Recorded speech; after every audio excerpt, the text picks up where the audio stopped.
नमस्कार। मैं हिम्मत सिंह विमर्श मीडिया के लिए और आर्किटेक्ट इंडिया के सहयोग से एक कार्यक्रम जारी है।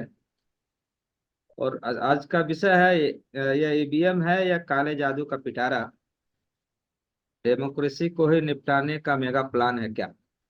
तो इस पे जैसे ही प्रधानमंत्री नरेंद्र मोदी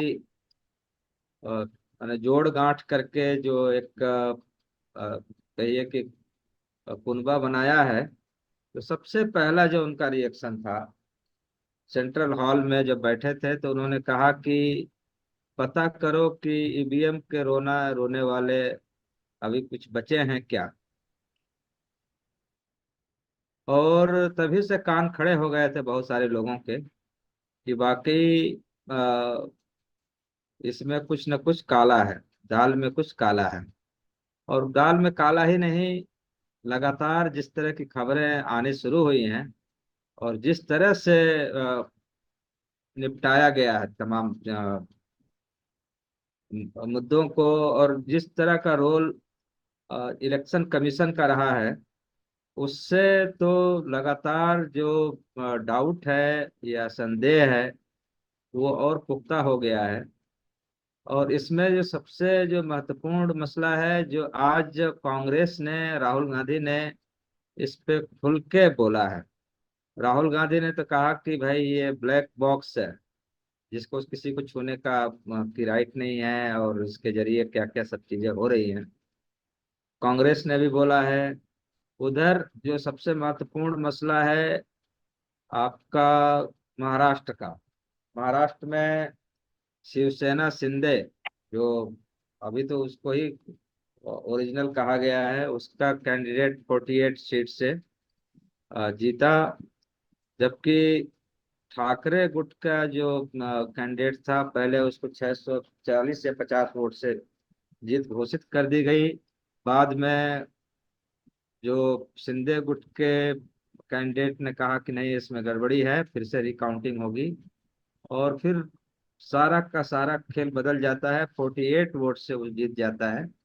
और फिर वहां से कहानी टर्न लेती है, और किस तरह से चीजें की गई हैं। और उसमें अब ये पता लगा है कि अ, मतलब ईवीएम जो है मोबाइल से ऑपरेट की जा सकती है, उसको खोला जा सकता है, उसको तमाम चीजें की जा सकती हैं। तो ये एक नया पहलू इसमें जुड़ के आ गया। उधर दुनिया के सबसे बड़े टेक्नोक्रेट कहिए या बड़े टेस्ला कंपनी के मालिक, सीईओ, और एक्स के मालिक, जो पहले ट्विटर था वो एक्स के नाम से जाना जाता है, उन्होंने भी अपने यहाँ किसी प्रेसिडेंशियल चुनाव के जो सिलसिले में तमाम चीजें होती हैं, उसमें जो ईवीएम के जरिए जो गड़बड़ी हुई थी उसको लेके बयान आता है।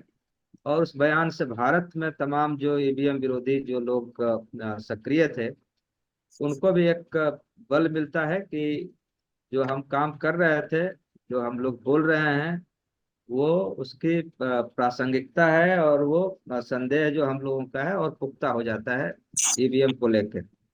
तो इसी पे बातचीत करने के लिए हमारे साथ आज उपस्थित हैं हमारे चिर परिचित साथी विघ्नेश झा जी। वाई एस गिल साहब को मैंने आज बहुत मतलब अंतिम क्षण में उनको बुलाया है।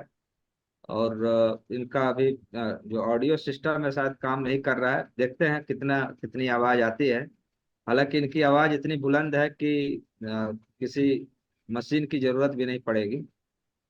और राम कुमार जी हमारे साथ हैं। राम कुमार जी सोशल एक्टिविस्ट, राजनीतिक सलाहकार और विचारक हैं, लगातार सबसे शोषित वंचित समाज के लिए काम कर रहे हैं।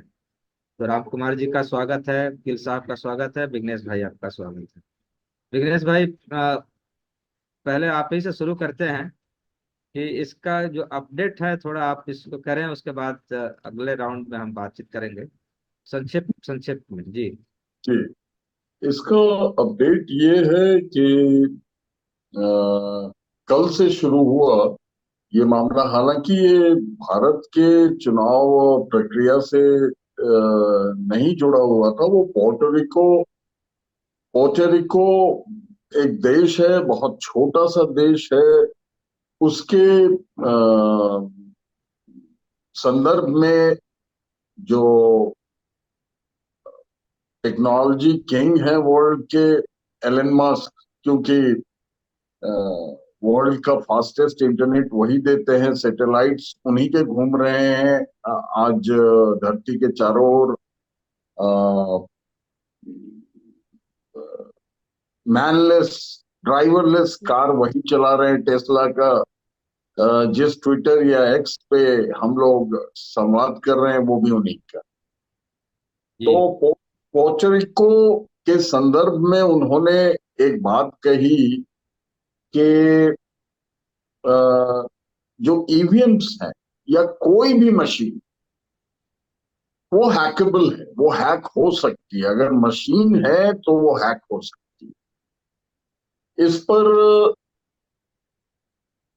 राजीव चंद्रशेखर, एक वो गोदी मीडिया जिसे कहते हैं लोग, उसमें से एक मीडिया कंपनी के मालिक हैं, बीजेपी में मंत्री भी रहे हुए थे।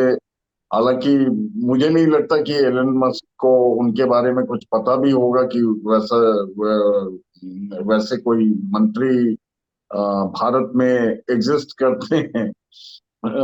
तो उन्होंने कुछ काउंटर रिएक्शंस दिए, और शायद और देशों से भी लोगों ने दिए होंगे। तो फिर से एलन मस्क का ये जवाब आया कि एवरी मशीन इज हैकेबल। किसी हम्म। भी मशीन को हैक किया जा सकता है, कोई भी हैकिंग फ्री नहीं। चलिए, ये पहला पहलू। जी। दूसरा पहलू, आज सवेरे सवेरे मिड डे अखबार के माध्यम से एक खबर आती है कि जो महाराष्ट्र, बॉम्बे, मुंबई, अब जी। उत्तर पश्चिम सीट थी जिसपे कि शिव शिवसेना के ही दो धड़ों के बीच मुकाबला था, जिसमें जो शिंदे धड़ा है जो बीजेपी के साथ है, उसके कैंडिडेट को आखिरी मोमेंट पे 48 वोट ज्यादा मिल जाते हैं, जबकि जो शिवसेना उद्धव ठाकरे ग्रुप है, उनके जो प्रत्याशी थे वो आगे चल रहे थे काफी, और आखिरी मोमेंट्स पे कुछ ऐसा कुछ गजब हुआ जो लोगों के समझ में नहीं आया। और वहां पे जो शिंदे गुट के प्रत्याशी थे, उनके एक रिश्तेदार मोबाइल लेके घूम रहे थे। खबर मिड डे में ये आई कि उनके मोबाइल पर ओटीपी जनरेट हुआ और ईवीएम के आंकड़े बदले। ऐसा ऐसी आशंका है। तो ये जो खबर थी, इसने तहलका मचा दिया। जो जो विपक्ष के एक फिलहाल सर्वमान्य नेता है राहुल गांधी जी, उन्होंने भी, वैसे तो पूरे का पूरा इंटरनेट जो है, पूरे का पूरा सोशल मीडिया जो है वो रिएक्ट कर रहा था। उनका भी रिएक्शन पहली बार देखने को मिला कि EVM is like a black box, यानी कि रहस्यों का पिटारा है। इसमें कितने रहस्य छिपे हुए हैं ये कोई समझ नहीं पा रहा। तो उनका ये रिएक्शन था। शाम होते होते चुनाव आयोग का भी रिएक्शन आया कि हमने मिड डे को नोटिस भेज दिया। हमने मिड डे को नोटिस भेज दिया है, और ऐसी कोई बात नहीं। और इस तरह की कुछ सफाई छोटी सी ट्विटर पे, एक्स पे दी गई। अब सवाल ये पैदा होता है, मैं बस दो तीन लाइनों में इसको ये कर देता हूँ इसका, क्योंकि इंट्रोडक्शन है और उसके साथ कुछ सवाल जुड़े हुए हैं जी जी। कि इसमें दरअसल करना क्या था चुनाव आयोग को। उन्हें, अगर उन्होंने नोटिस दिया है मिड डे को, तो नोटिस की कॉपी उन्हें सार्वजनिक करनी चाहिए थी। वो किसी वो किसी पर्टिकुलर पार्टी के लिए, पर्टिकुलर ग्रुप के लिए, एक पर्टिकुलर कंपनी के लिए तो काम नहीं कर रहे हैं कि कंपनी की चीजें हैं कॉन्फिडेंशियल रहेगी, या फिर ये मामला जो है ये रक्षा संबंधित, देश के रक्षा संबंधित तो है नहीं कि देश की जनता को पता नहीं चलना चाहिए भाई कि रक्षा से जुड़ा हुआ मामला है। अगर हम सार्वजनिक कर देंगे तो विदेश वाले इसका फायदा उठा ले जाएंगे। ऐसा भी मामला नहीं है। दूसरी बात है कि हाँ, तो ये सार्वजनिक करनी चाहिए थी उन्हें, वो ना करके ये सब हाइड एंड सीक गेम जो खेल रहे हैं।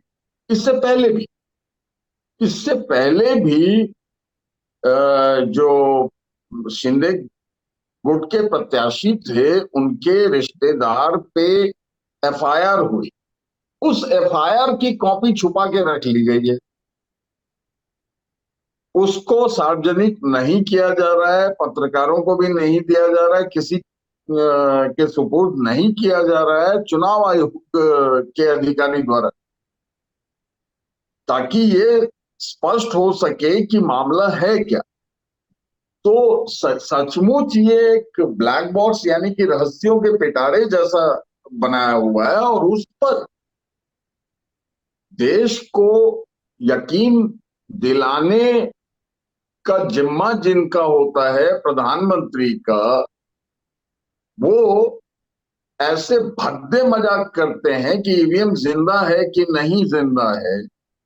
अब आप ये समझिए कि इस इस बात का क्या रिएक्शन होना चाहिए, ये हमारे अगले जी जी पैनलिस्ट हैं, जी जी। अ, वो दें, समझाएं लोगों को कि इसका किस तरह से रिएक्ट किया जाए जी जी, इस एकदम सही कह रहे हैं राम कुमार जी। लग रहा है कि आज मैं एक ऐसी मिनट में ऐसी इंटरप्ट करना जी चाहिए। विघ्नेश जी जो कह रहे हैं कि हम उस पर बात ये ना करें, मेरा ये कहना है इस मुद्दे को सुबह से लेकर हम लोग कह रहे हैं कि हम अपनी अपनी बात ना रखें। हमें ये करना ये है कि ये बहुत गंभीर मसला है, ठीक है ना। बिल्कुल। वो जो मेरे ख्याल शायद ईवीएम का जो ओटीपी वाला मसला है ना शायद, हम्म। है ना। तो मुझे और भी लगता कई है, है उसमें एलन मस्क भी है। कि एक इस मिनट नहीं मैं नहीं, क्लियर, अभी थोड़ा सा मैं समझा दूं। कई सारे मसले जुड़े हुए हैं आपस में। हाँ, इसमें मैं अभी देश से आया हूँ इंट्रो। इसलिए मैं पूछ हाँ रहा नहीं हूँ। ना, वही कह रहा हूँ कि अभी इंट्रो हो रहा था। क्या क्या अपडेट है शाम तक का, इसको बारे में विघ्नेश जी ने नहीं, बताया। वो तमाम चीजें ठीक जी है। मैं सिर्फ जी ये जी। कह रहा हूँ कि हम लोग जब बात करें हम ये कहें, क्योंकि लाइव हमारा हो रहा है प्रोग्राम। हाँ हाँ हाँ। तो मैं खुद उसको लेके मैं व्यक्तिगत रूप से परेशान इस बात से था जी कि ये जब खबर सुबह जब आई और चीजें आई, कि मैं कांग्रेस के उसमें साइट में भी देख रहा था कि उनके मोबाइल में ओटीपी आया। तो यहाँ पे तमाम लोग हैं, हम लोग तमाम लोग हैं जो डेमोक्रेसी के पक्ष में हैं और डेमोक्रेसी ठीक रहे। मेरा ये कहना है कि हमें ये करना है कि हम क्या कर सकते हैं। बाकी तो बात हम बोले कि क्या क्या चीजें, क्योंकि यहाँ डिस्कस कर रहे हैं उससे फर्क नहीं पड़ता। लेकिन मैं ये कह रहा हूँ इसमें सबसे बड़ा जो है वो सुप्रीम कोर्ट का आ गया है रोल, ठीक है। हम उस पर बात करें कि सुप्रीम कोर्ट क्या कर सकता है और चीजें कर सकता है, मैं ये नहीं कह रहा हूँ बाकी चीजें, क्योंकि मेरे यहाँ लाइट नहीं थी। अब देख रहे हैं ना, मैं पसीना पसीना हो रहा हूँ। जी यहाँ जी। मैं बाहर ही था अब तक, पर उसके बाद हम्म। मैं आया। जी तो मैं ये कह रहा हूँ कि हम लोग रोज अपनी बात कहते हैं और चीजें कहते हैं। मेरे को गुस्सा इस बात से आ रहा है कि लगातार धांधली हुई है, और मोदी की सरकार इस बार इसलिए आई है कि ईवीएम में गड़बड़ी थी। उसके बाद आप बात कीजिए। जी, एकदम बात कर रहे हैं, उसी पे ही आ रहे थे। और राम कुमार जी हमारे साथ हैं। ये भी क्या बोलते हैं, गमछे से मुंह पोंछ रहे हैं बार बार। तो हाँ, आप समझ सकते जी। मैं नहीं, असल रात बात में में भी इतनी गर्मी है ना, राम कुमार साहब समझेंगे ना कि बंगाल में सारा पसीना तो वैसे ही आता ही है, वो सागर वाला जी हिस्सा है। जी आप जब हाँ। पहुंच गए तो मैं पसीने बाहर खड़े होकर पसीने पोंछ रहा जी है जी ना। जी जी नहीं ये हाल है। हाँ, असल बात में कानपुर में हूँ, लखनऊ में रहता तो एसी चलता है, एसी में बैठ के जो है बात करना थोड़ा बात आसान हो करना जी जाता है। जी। अब कानपुर में हूँ, कूलर दूसरे कमरे में चल रहा, मैं बैठा दूसरे कमरे में दूसरे हूँ, कूलर में पंखे के जाएंगे तो भरोसे, हाँ आवाज भी पंखे होगी। के भरोसे, जी जी नहीं, पंखे जी के राम कुमार सर, भरोसे एक चीज बैठा मैं हुआ आपको हूँ। बता दूं, आप जानते हैं ना बंगाल में एसी कार्यकर नहीं है, क्योंकि यहाँ हवा में मैं आर्द्रता मालूम जी जी। वो तो वहाँ चिपचिपी गर्मी परमानेंट होती है, हम्म। और वहाँ जो है हम्म। टेम्परेचर कम हो लेकिन पसीना इतना आता है कि जो है उसका कोई, मैं बंगाल घूमा हूँ, देखा हूँ, जी मुझे जी बंगाल के बारे में पता जी। मैं केवल एक है। सवाल था कि आपने जैसे आप पहले बहुत पहले कहे थे कि मुझे मालूम है कि बेईमानी करेंगे, हम्म। लेकिन 40 से कम सीट नहीं देंगे। मैंने हम्म। आपका था, हालांकि आपका जो परसेप्शन था वो ठीक हुआ। तो इसका हम्म। मतलब ये है कि ये जो सरकार अभी है या हम्म। जैसी भी है, ये तो मतलब कांग्रेस से भी नीचे गई हुई है। मैंने कायदे से यदि ईवीएम और नहीं, तमाम जी।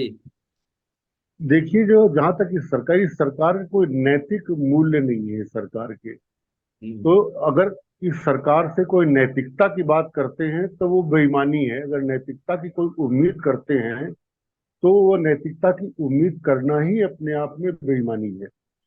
और ये 400 पार का जो नारा दिया था, इन्होंने अपने हिसाब से पूरा मैनेजमेंट फिक्स कर लिया था कि हम 400 पार, और इन्होंने सिलेक्टेड एरियाज में इन्होंने अपना पूरा जाल बिछा लिया था, सब कुछ कर लिया था। और चौथे राउंड के बाद जब अमित शाह कह रहे थे कि हम ऑलरेडी जो है हम 150 सीटें जीत चुके हैं, और अब तब जो है वो 3 राउंड और बाकी थे, हम 150 सीटें जीत चुके, जो हम यहाँ से इतनी 290। जीत लेंगे। जी जी। हाँ, 290 हाँ, बोल हम रहे हैं। इतनी जीत लेंगे। जी हाँ, जी। 290 हमने जीत लिया, बाकी जो है हम्म। जितनी बाकी है। तो वो जो दम्भ था, वो दम्भ कहाँ से आ रहा था? वो दम्भ इस बात पे आ रहा था कि इन्होंने चुनाव के पहले जो ब्यूरोक्रेसी में चेंजेस किए थे, अपने तरीके के जिलाधिकारी भेजे थे, अपने तरीके की चीजों को भेजा था, सारी चीज को किया था, ये सारी सिस्टम को उन्होंने किया था। और विघ्नेश जी की बात को, इस बात पे बिल्कुल मैं 100% सहमत हूँ कि दुनिया में जो भी इलेक्ट्रॉनिक चीज है, कोई ऐसी इलेक्ट्रॉनिक चीज नहीं जो हैंग न की जा सकती हो, उसे हैक न किया जा सकता हो। इवन अमेरिका का सिस्टम भी स्टूडेंट्स ने कई बार हैक करके दिखा दिया। जो बिल्कुल फुल प्रूफ उनका सिस्टम होता, उसको भी हैक करके दिखा दिया। इंडिया के सिस्टम भी कई बच्चों ने, न कई लड़कों ने हैक करके दिखा दिया, जो दुनिया में का कोई सिस्टम को भी हैक नहीं कर सकता है। तो अमेरिका के सिस्टम को भी, मतलब एक दो बार, और दुनिया के कई सिस्टमों को, ऐसी तमाम कहानियां इस देश के अंदर, दुनिया के अंदर मौजूद हैं कि जो फुल प्रूफ अपने आप को बताते हैं, ऐसे सिस्टमों को भी हैक किया जा गया है। और यूरोप ने ईवीएम मतलब को इंट्रोड्यूस किया था। यूरोप ने ही ईवीएम को क्यों हटा दिया? हम ईवीएम के पीछे क्यों पड़े हुए हैं? इसीलिए पड़े हुए कि ईवीएम के सहारे हम सारी चीजें कर सकते हैं जो हम नॉर्मल उस पर नहीं कर सकते हैं। तो ईवीएम का जो विरोध लोग कर रहे थे, ईवीएम की जो बात कह रहे थे, उसमें उसको मजाक उड़ाया जाता, उसमें जो है इनको कहा जाता। अब वही बात जिसके पहले आप लोगों ने एक चर्चा किया था, हम लोगों ने बैठ करके, तो भाई ईवीएम तो एक ऐसी चीज है कि लास्ट वोट पड़ा उसके बाद तुरंत फिगर आ जाती है, तो आपको इलेक्शन कमीशन को प्रेस कॉन्फ्रेंस करके उस फिगर को जारी करने में क्या दिक्कत है? उस फिगर को जारी करने में वो 10 दिन क्यों लेता है, या वो इस तरीके से क्यों करता है? फिर दूसरी बात, काउंटिंग के बाद लगातार ये सवाल उठ रहे हैं, कहीं जितने वोट पड़े उससे ज्यादा गिने गए, और कहीं ज्यादा वोट पड़े उससे कम गिने गए। मतलब ये दुनिया के इतिहास में ऐसा पहली बार होगा कि किसी देश के अंदर चुनाव में, जो आप फॉर्म 17 मतलब जो है सी जिसका जिक्र कर रहे थे, वो लिए बैठे हुए, उसमें जो वोट बता रहा उससे कम गिने गए, और कहीं उससे ज्यादा गिने गए। मतलब जी ये तो कमाल यही हो सकता है ना। और वो ईवीएम के जरिए ही खेल। और लास्ट में उन्होंने वही जो बात मैं कह रहा था पहले, कि जहां पर इनके सारे जिलाधिकारियों के फोन गए थे, बातचीत हो रही थी, सब कुछ हो रहा था। जहाँ हारते हुए दिख रहे थे वहां आखिरी में वो मतलब जो है वो पोलिंग स्लो कर दी गई, काउंटिंग रोक दी गई, कई तरीके की हरकतें की गई, पुलिस का इस्तेमाल किया गया, डंडे चलाए गए, आंसू गैस छोड़े गए।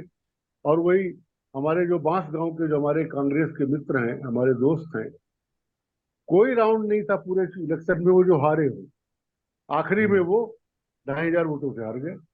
कोई राउंड उन्होंने नहीं मतलब जो है हारे, और आखिरी में वो डंडे फटकार के सबको भगा दिया, कार्यकर्ताओं को सब कुछ करके, और वहां पर कैलकुलेशन में उनको हरा दिया गया। नहीं, तो ऐसे मेरा सर से एक सवाल है, राम कुमार सर से, टेक्निकल सवाल है।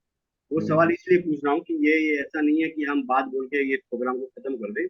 मेरा सवाल ये है कि सर, आपने जैसे कहा ना कि मैंने शिवाजी राय से भी बात की थी, आप जान रहे होंगे शिवाजी राय को, वो बलिया में हैं। जी जी और जी जी जी। उन्होंने मैंने उनसे बात की, उन्होंने मुझसे कहा कि कार्यकर्ता बैठ गए हैं और खाना वाना खा रहे हैं, शायद आपने भी ये बात कही थी। लेकिन हम्म मेरा सवाल ये है कि जो बात कह रहे हैं आपके सपोर्ट में, मैं कह रहा हूँ आपके समर्थन में बात कह रहा हूँ, कि आज की तारीख में टेक्नोलॉजी इतनी आ गई, ये इन लोगों ने जो तर्क दिया है, जो सत्ता पक्ष है उन्होंने तर्क दिया है, विशेषकर चुनाव आयोग ने जो तर्क दिया है वो ये है कि बिना इंटरनेट के आप उसको, मतलब नेट के बगैर आप उसको वो नहीं कर सकते, ठीक है ना। हम्म पंखे में तो कोई नेट नहीं है, पंखे को आजकल आदमी हम्म फोन से कंट्रोल कर रहा है, भाई पंखे में तो कोई नेट नहीं है ना। टेक्नोलॉजी हम्म ये आ गई है कि टीवी में, जो टीवी है वो आपके मोबाइल से कंट्रोल हो रहा है, हम्म पंखा आपके मोबाइल से कंट्रोल हो रहा है। हम्म क्या ये जो बड़ी जो पार्टियां हैं, चाहे कांग्रेस हो, सपा हो, या जो दूसरी पार्टियां हैं, क्या उनको ये, उनके पास इस तरह के लोग नहीं है जो इस चीज को पकड़ सके? पहला सवाल। मैं ये सवाल इसलिए कर रहा हूँ कि ये सवाल हो सकता है हिम्मत जी ना करते या नहीं आता था, कि मैं उनके बदले मैं कर रहा हूँ। मैं ये कह रहा हूँ कि एक सवाल ये है। दूसरा सवाल ये है कि अगर कांग्रेस और दूसरी पार्टियां इस तरह की हैं, तो अब तक ये आने के बाद वो सड़क पे क्यों नहीं उतरे? ये मेरे दो सवाल। नहीं, ये डेफिनेटली ये सवाल है, और ये सवाल एक इम्पोर्टेंट सवाल है, जो मैं लगातार इसके पहले भी कह रहा था। अगर काउंटिंग में गफलत हुई और घपलेबाजी हुई, कुछ हुआ, तो लोग सड़कों पे उतर आएंगे। ये और लेकिन वो सड़कों पे उतरेंगे तभी बस लोगों के अंदर गुस्सा और सारी चीज सब कुछ हो सकती है, लेकिन कोई उसका नेतृत्व करने वाला चाहिए। जी जी। अगर एक नेता बोल दे, एक नेता बोल दे, राहुल गांधी अगर एक आवाज दे दे, आज की तारीख में मैं कहता हूँ कि पूरे हिंदुस्तान के अंदर लाखों लोग हर जिले के अंदर निकल करके बाहर आ जाएंगे।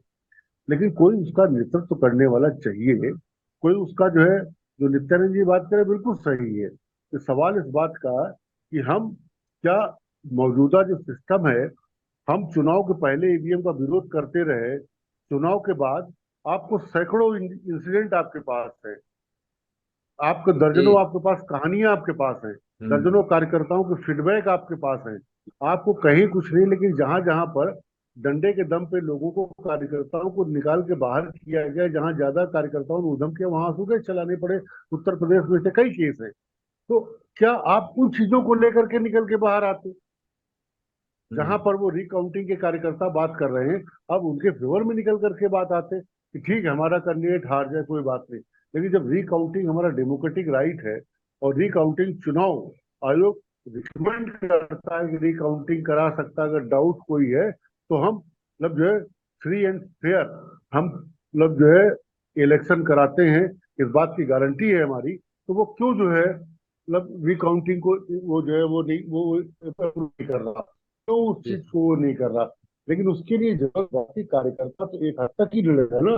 वो बूथ लेवल पे लड़ेगा, प्रोटेस्ट लेवल पे लड़ेगा, लाठी डंडे चले, तब तो उसको नेशनल लीडर की या नेशनल लीडरशिप को उसमें आने की एक आवश्यकता है, जरूरत है। जिस जगह पर नेशनल लीडरशिप इनकी पूरी तरीके से मुझे लगता है कि वो, चाहे वो कांग्रेस हो, चाहे सपा हो, चाहे दूसरे और गठबंधन के जो एलाइज हैं, वहां पर वो फेल है। जब आप ईवीएम के, इसके पहले जब आप ईवीएम को लेकर के आप मूवमेंट चला रहे थे, ईवीएम को लेकर के आप मतलब कंपेन चला रहे थे, तो जब इलेक्शन खत्म हो गया, आपके पास सैकड़ों एविडेंस आपके पास मौजूद हैं, तब आप जी। ईवीएम के खिलाफ उतने ही तेजी से क्यों नहीं बोल रहे हैं? उतनी एकदम तेजी एकदम। से बोले, तब सवाल उसका आया है। बस सर, जो जो मेरा ये बात मेरा आप ये नहीं नहीं, मैं एक बात अभी और कहना चाहता, एक मिनट, मैं एक बात। नित्यानंद जी मैं थोड़ा आता हूँ। आप नहीं नहीं, मुझे अपनी बात नहीं कहनी, मैं सिर्फ एक बात ये कहना चाहता हूँ। देखिए, हम्म। वो चीज आप कह रहे हैं, ये मसला डेमोक्रेसी का है। गिल सर यहाँ है, मैं ये नहीं कह रहा हूँ कि आप उसे हैंडल कीजिए। इसको लेके मैं दिन भर सोचता रहा, जो रामकुमार सर कह रहे थे ना, मैं उन्हीं की मदद कर रहा हूँ। नहीं मैं नहीं, ये मैं कह रहा इसलिए कह रहा हूँ कि आपको मैं दे रहा हूँ। थोड़ा गिल साहब आ, आए हैं तो मैं थोड़ा उनसे भी बात करेंगे। इसमें भी दो दो पहलू है, एक तो मशीन है और एक मशीनरी है। तो मशीनरी ही शायद सबकी जड़ है। तो उस पे हम बात करेंगे। मशीनरी का मतलब जो चुनाव आयोग है या और जो उसके घटक तमाम चीजें हैं, प्रशासन है, शासन है, सरकार है, ये सारी चीजें ही तो किसी मशीन को किस तरह से प्रयोग करना है, नहीं करना है, क्या करना है, काउंटिंग देर से करनी है या रोक देनी है या सीसीटीवी गायब कर देना है, ये सब मतलब जो मूल है वो तो वहीं से गड़बड़ है। तो उस पे हम अभी बात करेंगे। गिल साहब, मैं अभी आपके पास आ रहा हूँ। एक तो मैंने इसको लेके आपका भी लगातार एक रहा है कि जब तक ये नहीं हटेगा तब तक किसी तरह की डेमोक्रेसी या किसी इस तरह की चीजों के लिए कोई स्पेस शायद नहीं मिलेगा, या इसका कोई बहुत बड़ा आंदोलन चल जाए और चुनाव उनाव से अब इतर कोई चीज हो जाए, तब शायद मामला जाके बनेगा। तो क्या लग रहा है कि मतलब नए सिरे से इस पे कुछ शुरुआत हो सकती है क्या? आपका सवाल है कि ईवीएम के लिए, ईवीएम पर तो बहुत दिनों से बात चल रही है कि जी। ईवीएम बंद किया जाए। दुनिया भर में ये बात हुई, हिंदुस्तान में नहीं। और ईवीएम को लाने वाले कांग्रेस ही थे। जब कांग्रेस लेके आई ईवीएम को, तब बीजेपी वालों ने विरोध किया। उनके एक जीवन नर, जीवी नरसिम्हा राव थे, नरसिम्हा, हाँ। उन्होंने किताब जी किताब जी। निकाल के बकायदा विरोध किया। और यही सारे पॉइंट बोले कि कोई भी मशीन हैकेबल है, वो हैक की जा सकती है। और अभी जैसे बात हो रही है ओटीपी, वन टाइम पासवर्ड की, ये थोड़ा हास्यास्पद बात है। इसके बारे में असल में होता क्या है कि हर आदमी एक कैस लगा रहा है, हम स्पेकुलेट कर रहे हैं ऐसे हुआ ऐसे हुआ ऐसे। एक बात समझना जरूरी है कि ईवीएम एक बहुत सिंप्लीफाइड मशीन है। उसमें मेरा ख्याल 265 नाम पढ़ सकते टोटल, या 100 कुछ, पर कुछ इसकी लिमिट हो सकती जी है, इससे जी। ज्यादा नाम नहीं पढ़ सकते। मतलब एक नाम के अगेंस्ट में एक वोट हो सकता है, एक नाम के अगेंस्ट में एक बार में एक वोट पड़े। तो किसी भी 265 लोग अगर हैं, उसमें अगर बटन दबाएंगे तो किसी एक को एक और वोट मिलेगा। तो उसमें जो ईवीएम में क्या है कि दो स्टेप मशीन है। एक स्टेप है उसका बटन दबाना, और दूसरा स्टेप है उसको रिकॉर्ड करना। तो रिकॉर्डिंग एक 1:1 ही हो सकता है। एक बार अगर वोट डलेगा तो एक ही जगह जा सकता है, वो दो जगह नहीं जा सकता। और वो अगर वोट वोट को डिस्ट्रीब्यूट करने के लिए उसमें क्या है कि जो 265 ऑप्शन है, वो बहुत सिंपल चिप है उसमें। वो चिप हमारे जो जो उसमें होती है कैलकुलेटर में, कैलकुलेटर से भी खराब चिप है वो। एक बहुत सिंप्लीफाइड चिप है जिसमें रिकॉर्ड होता है, और वो रिकॉर्ड स्टोर हो जाता है। और उसको उससे बाहर से कहीं से जुड़ा नहीं है। वो चिप को जोड़ने के लिए सिर्फ मशीन से जुड़ सकते हैं, एक मशीन दूसरी मशीन से जुड़ सकती है, और बाहर से नहीं जुड़ी है मशीन। अभी सबसे बड़ी बात है कि इसको कैसे हैक किया जाता है या कैसे इस पर गड़बड़ी की जाती है, इसके बारे में कोई पुख्ता सबूत नहीं है। एक दिक्कत है, लोग तरह तरह की स्पेकुलेशन करते हैं। कोई कहता है ऐसे हो गया, कोई कहता है ऐसे हो गया, फोन से कर लिया। अभी तक जो लगता है, जो सबसे ज्यादा है, कि दो दो तरीका हो सकता है। एक तो इन्होंने कुछ मशीनें जिसको चिप बदल कर, उसका सिस्टम बदल कर एक हैकेबल मशीन बनाएंगे, जिसमें क्या है कि ऑलरेडी इनबिल्ट सिस्टम कर दिया कुछ इस तरह से कि उसमें से चिप बदल दिया उसका, और उसको यूज कर रहे हैं। और वो एक लिमिटेड नंबर मशीन है जिसको ये लोग स्मगल करते हैं बाकी मशीनों को। दूसरा है कि वो मशीन हटा दे, स्वैप कर दे, इस मशीन को दूसरी मशीन से रिप्लेस कर दे। ये सब कुछ होने के लिए, ये सब कुछ में ये जरूरी है कि बहुत कम हो सकता है। संख्या जो है, सारी की सारी मशीनें रिप्लेस नहीं की जा सकती, कुछ रिप्लेस की जा सकती। तो जो इनकी बदमाशी है, मुझे जहां तक लगता है ये इन्होंने तरीका निकाला है मशीन रिप्लेस करने का। और फर्जी वोट डालने का एक और तरीका है इनके पास, कि जब इलेक्शन चल रहा है तभी वोट हम डाल सकते हैं, क्योंकि उसमें क्या होता है, मशीन में वोटिंग कब शुरू हुई मशीन का रिकॉर्ड होता है, जब बंद हो गई मशीन बंद हो जाती है, उसका रिकॉर्ड आता है इतने बजे से इतने बजे तक, वो रिकॉर्ड आएगा। तो उसमें क्या है कि ये लोग कर सकते हैं कि जैसे बहुत देर कर दी, बीच में मशीन खराब हो गई बोल दिया, कुछ कर दिया, इस तरह से उन्होंने रिप्लेसमेंट लिया है, वो मशीन को लिया है। दूसरा ये कर सकते हैं कि एक्स्ट्रा वोट डलवा दिए उसी जी। टाइमिंग के दौरान, उस टाइम फ्रेम के दौरान। तो एक्स्ट्रा वोट डलवा दिए, ये डलवा दिए, मशीन खराब हो गई, मशीन खराब होने के नाम पर रिप्लेसमेंट कर दी। ये ये करने के लिए कई लोगों की जरूरत है, एक पूरा चेन चाहिए। तो सब अफसर इनके साथ देंगे जरूरी नहीं, अगर करेंगे भी तो लीक हो जाएगा मामला। तो इनके पास बहुत कॉन्फिडेंट लोग जो काम करते हैं, बस एक छोटा सेटअप, कहीं ना कहीं गड़बड़ी हो रही है। मगर सवाल यहाँ पर यह है कि अगर अगर गड़बड़ी नहीं हो रही तो फिर वो इतना विरोध क्यों कर रहे हैं इसको, दूसरे बैलेट में बैलेट में, कागज वाले बैलेट में जाने, कागज वाले बैलेट में चली जाएगी, आपको दिक्कत क्या है? क्यों आप चाहते हैं हम्म। कि यही? तो जी ये जी। कागज वाले बैलेट में जो जाने के खिलाफ है, इनकी जो पूरा एक जबरदस्त खिलाफ है, जबरदस्त ढंग से, बहुत ही ज्यादा खिलाफ है कि नहीं, हम नहीं एक जाएंगे। इसमें एक हम ये सवाल यह है कि ये जो तर्क देते हैं कि बूथ कैप्चरिंग होती थी और इसकी वजह से इसमें बूथ कैप्चरिंग नहीं हो पाती है। हालांकि वो भी प्रमाण दिख गया कि कैसे बूथ कैप्चरिंग हुई है। कहीं पूरा का पूरा इलेक्शन ही तो नहीं कैप्चर करने की कोशिश हो रही है इन तमाम तो चीजों मैं, के जरिए। सवाल है कि ये तो बूथ कैप्चरिंग है, तो ईवीएम कैप्चरिंग हो रही। ईवीएम कैप्चर का ईवीएम कैप्चर कई तरह से करा जा रहा है। एक एक उसमें होता क्या है कि एक सेट ऑफ मशीन लोग बदमाशी नहीं करते, कि उसमें 5 से 10% की गड़बड़ी कर सकते हैं, ये लोग करते हैं। हम्म। अब वो होगा कि एक होता है, इसमें दिक्कत ये है कि जो डिजिटल वोट है उसको काउंट कैसे करेंगे? मशीन में जितनी बार बटन दबाएंगे एक ही नंबर आएगा, मशीन पर दूसरी बार बटन दबाएंगे दूसरा नंबर तो नहीं आएगा। रिकाउंट में तो कंपलसरी होना चाहिए कि आपको उसका जो पेपर डाला है, पेपर ट्रेल काउंट, वो काउंट होना चाहिए अगर काउंट करना है। अब मशीन में क्या काउंट करेंगे? अगर हम्म। मशीन के काउंट में और पेपर ट्रेल के काउंट में, जो पेपर ट्रेल है, अगर वो मिलता नहीं है, उसमें कहीं कोई डिस्पैरिटी आती है, कोई अलग हो जाता है, तो इमीडिएटली रिपोल होना चाहिए 100 रुपये तरीका। क्योंकि अभी क्या है कि रिकाउंट कैसे करेंगे इस मशीन, डिजिटल वोट है तो खत्म है। डिजिटल वोट देखो चला गया, तो वो अगर गलत गया तो गलत गया, सही गया तो सही गया। मगर हम्म। जो पेपर ट्रेल है वो तो रहेगा। और अगर पेपर ट्रेल और वोट काउंट नहीं मिलता है तो एक बहुत अजीब स्थिति, समझो कुछ गड़बड़ होता है, कहीं पर गड़बड़ी हुई है, मशीन खराब हो गई थी, कोई फॉल्ट आ गया है इसके चलते।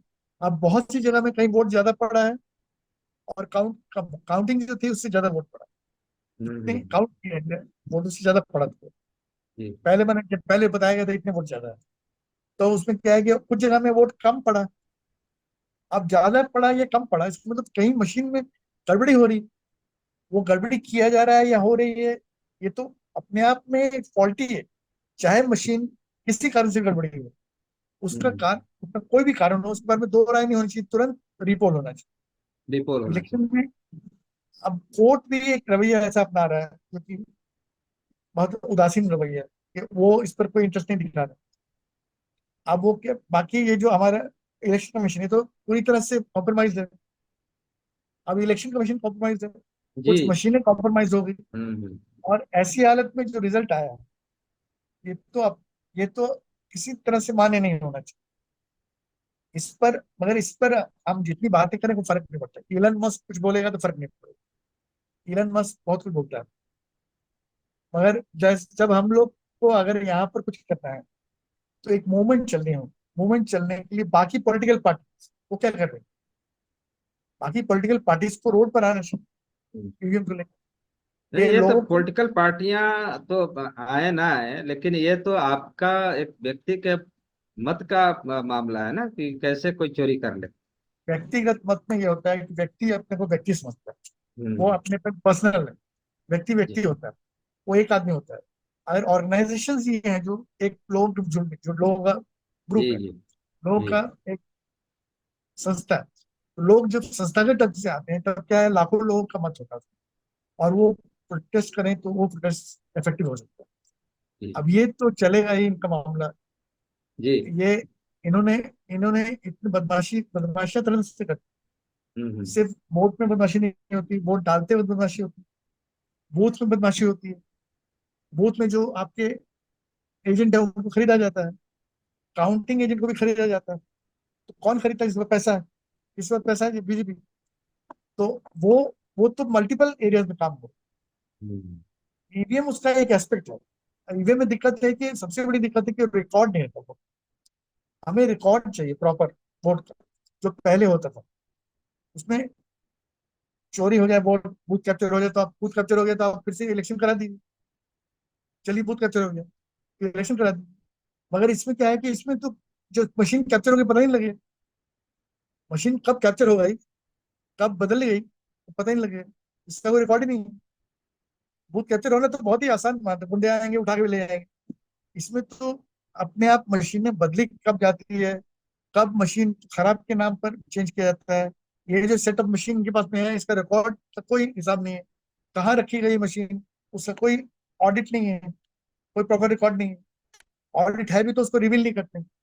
ये कितनी लाख मशीनें हैं, इसमें कितनी ज्यादा है कम है, ये कोई नहीं जानता। ये सब एक घपला है पूरा, और इस घपले को बाकायदा ये लोग डिफेंड करते हैं, ये घपला हम बरकरार रखें। अब लोगों से, आम लोगों से समझा जाए तो आम ये बहुत मुश्किल है इस बात में कि लोगों में, बाकी पॉलिटिकल पार्टीज जो कि सब अफेक्टेड है, और most of the parties affected, उन लोग को, उनको कम आना चाहिए सामने, और इस चीज को उठाना चाहिए, और एक बड़े मूवमेंट बिल्ड करना चाहिए। अदरवाइज कोई फायदा नहीं, हम इतना बात करते रहेंगे और फर्क नहीं।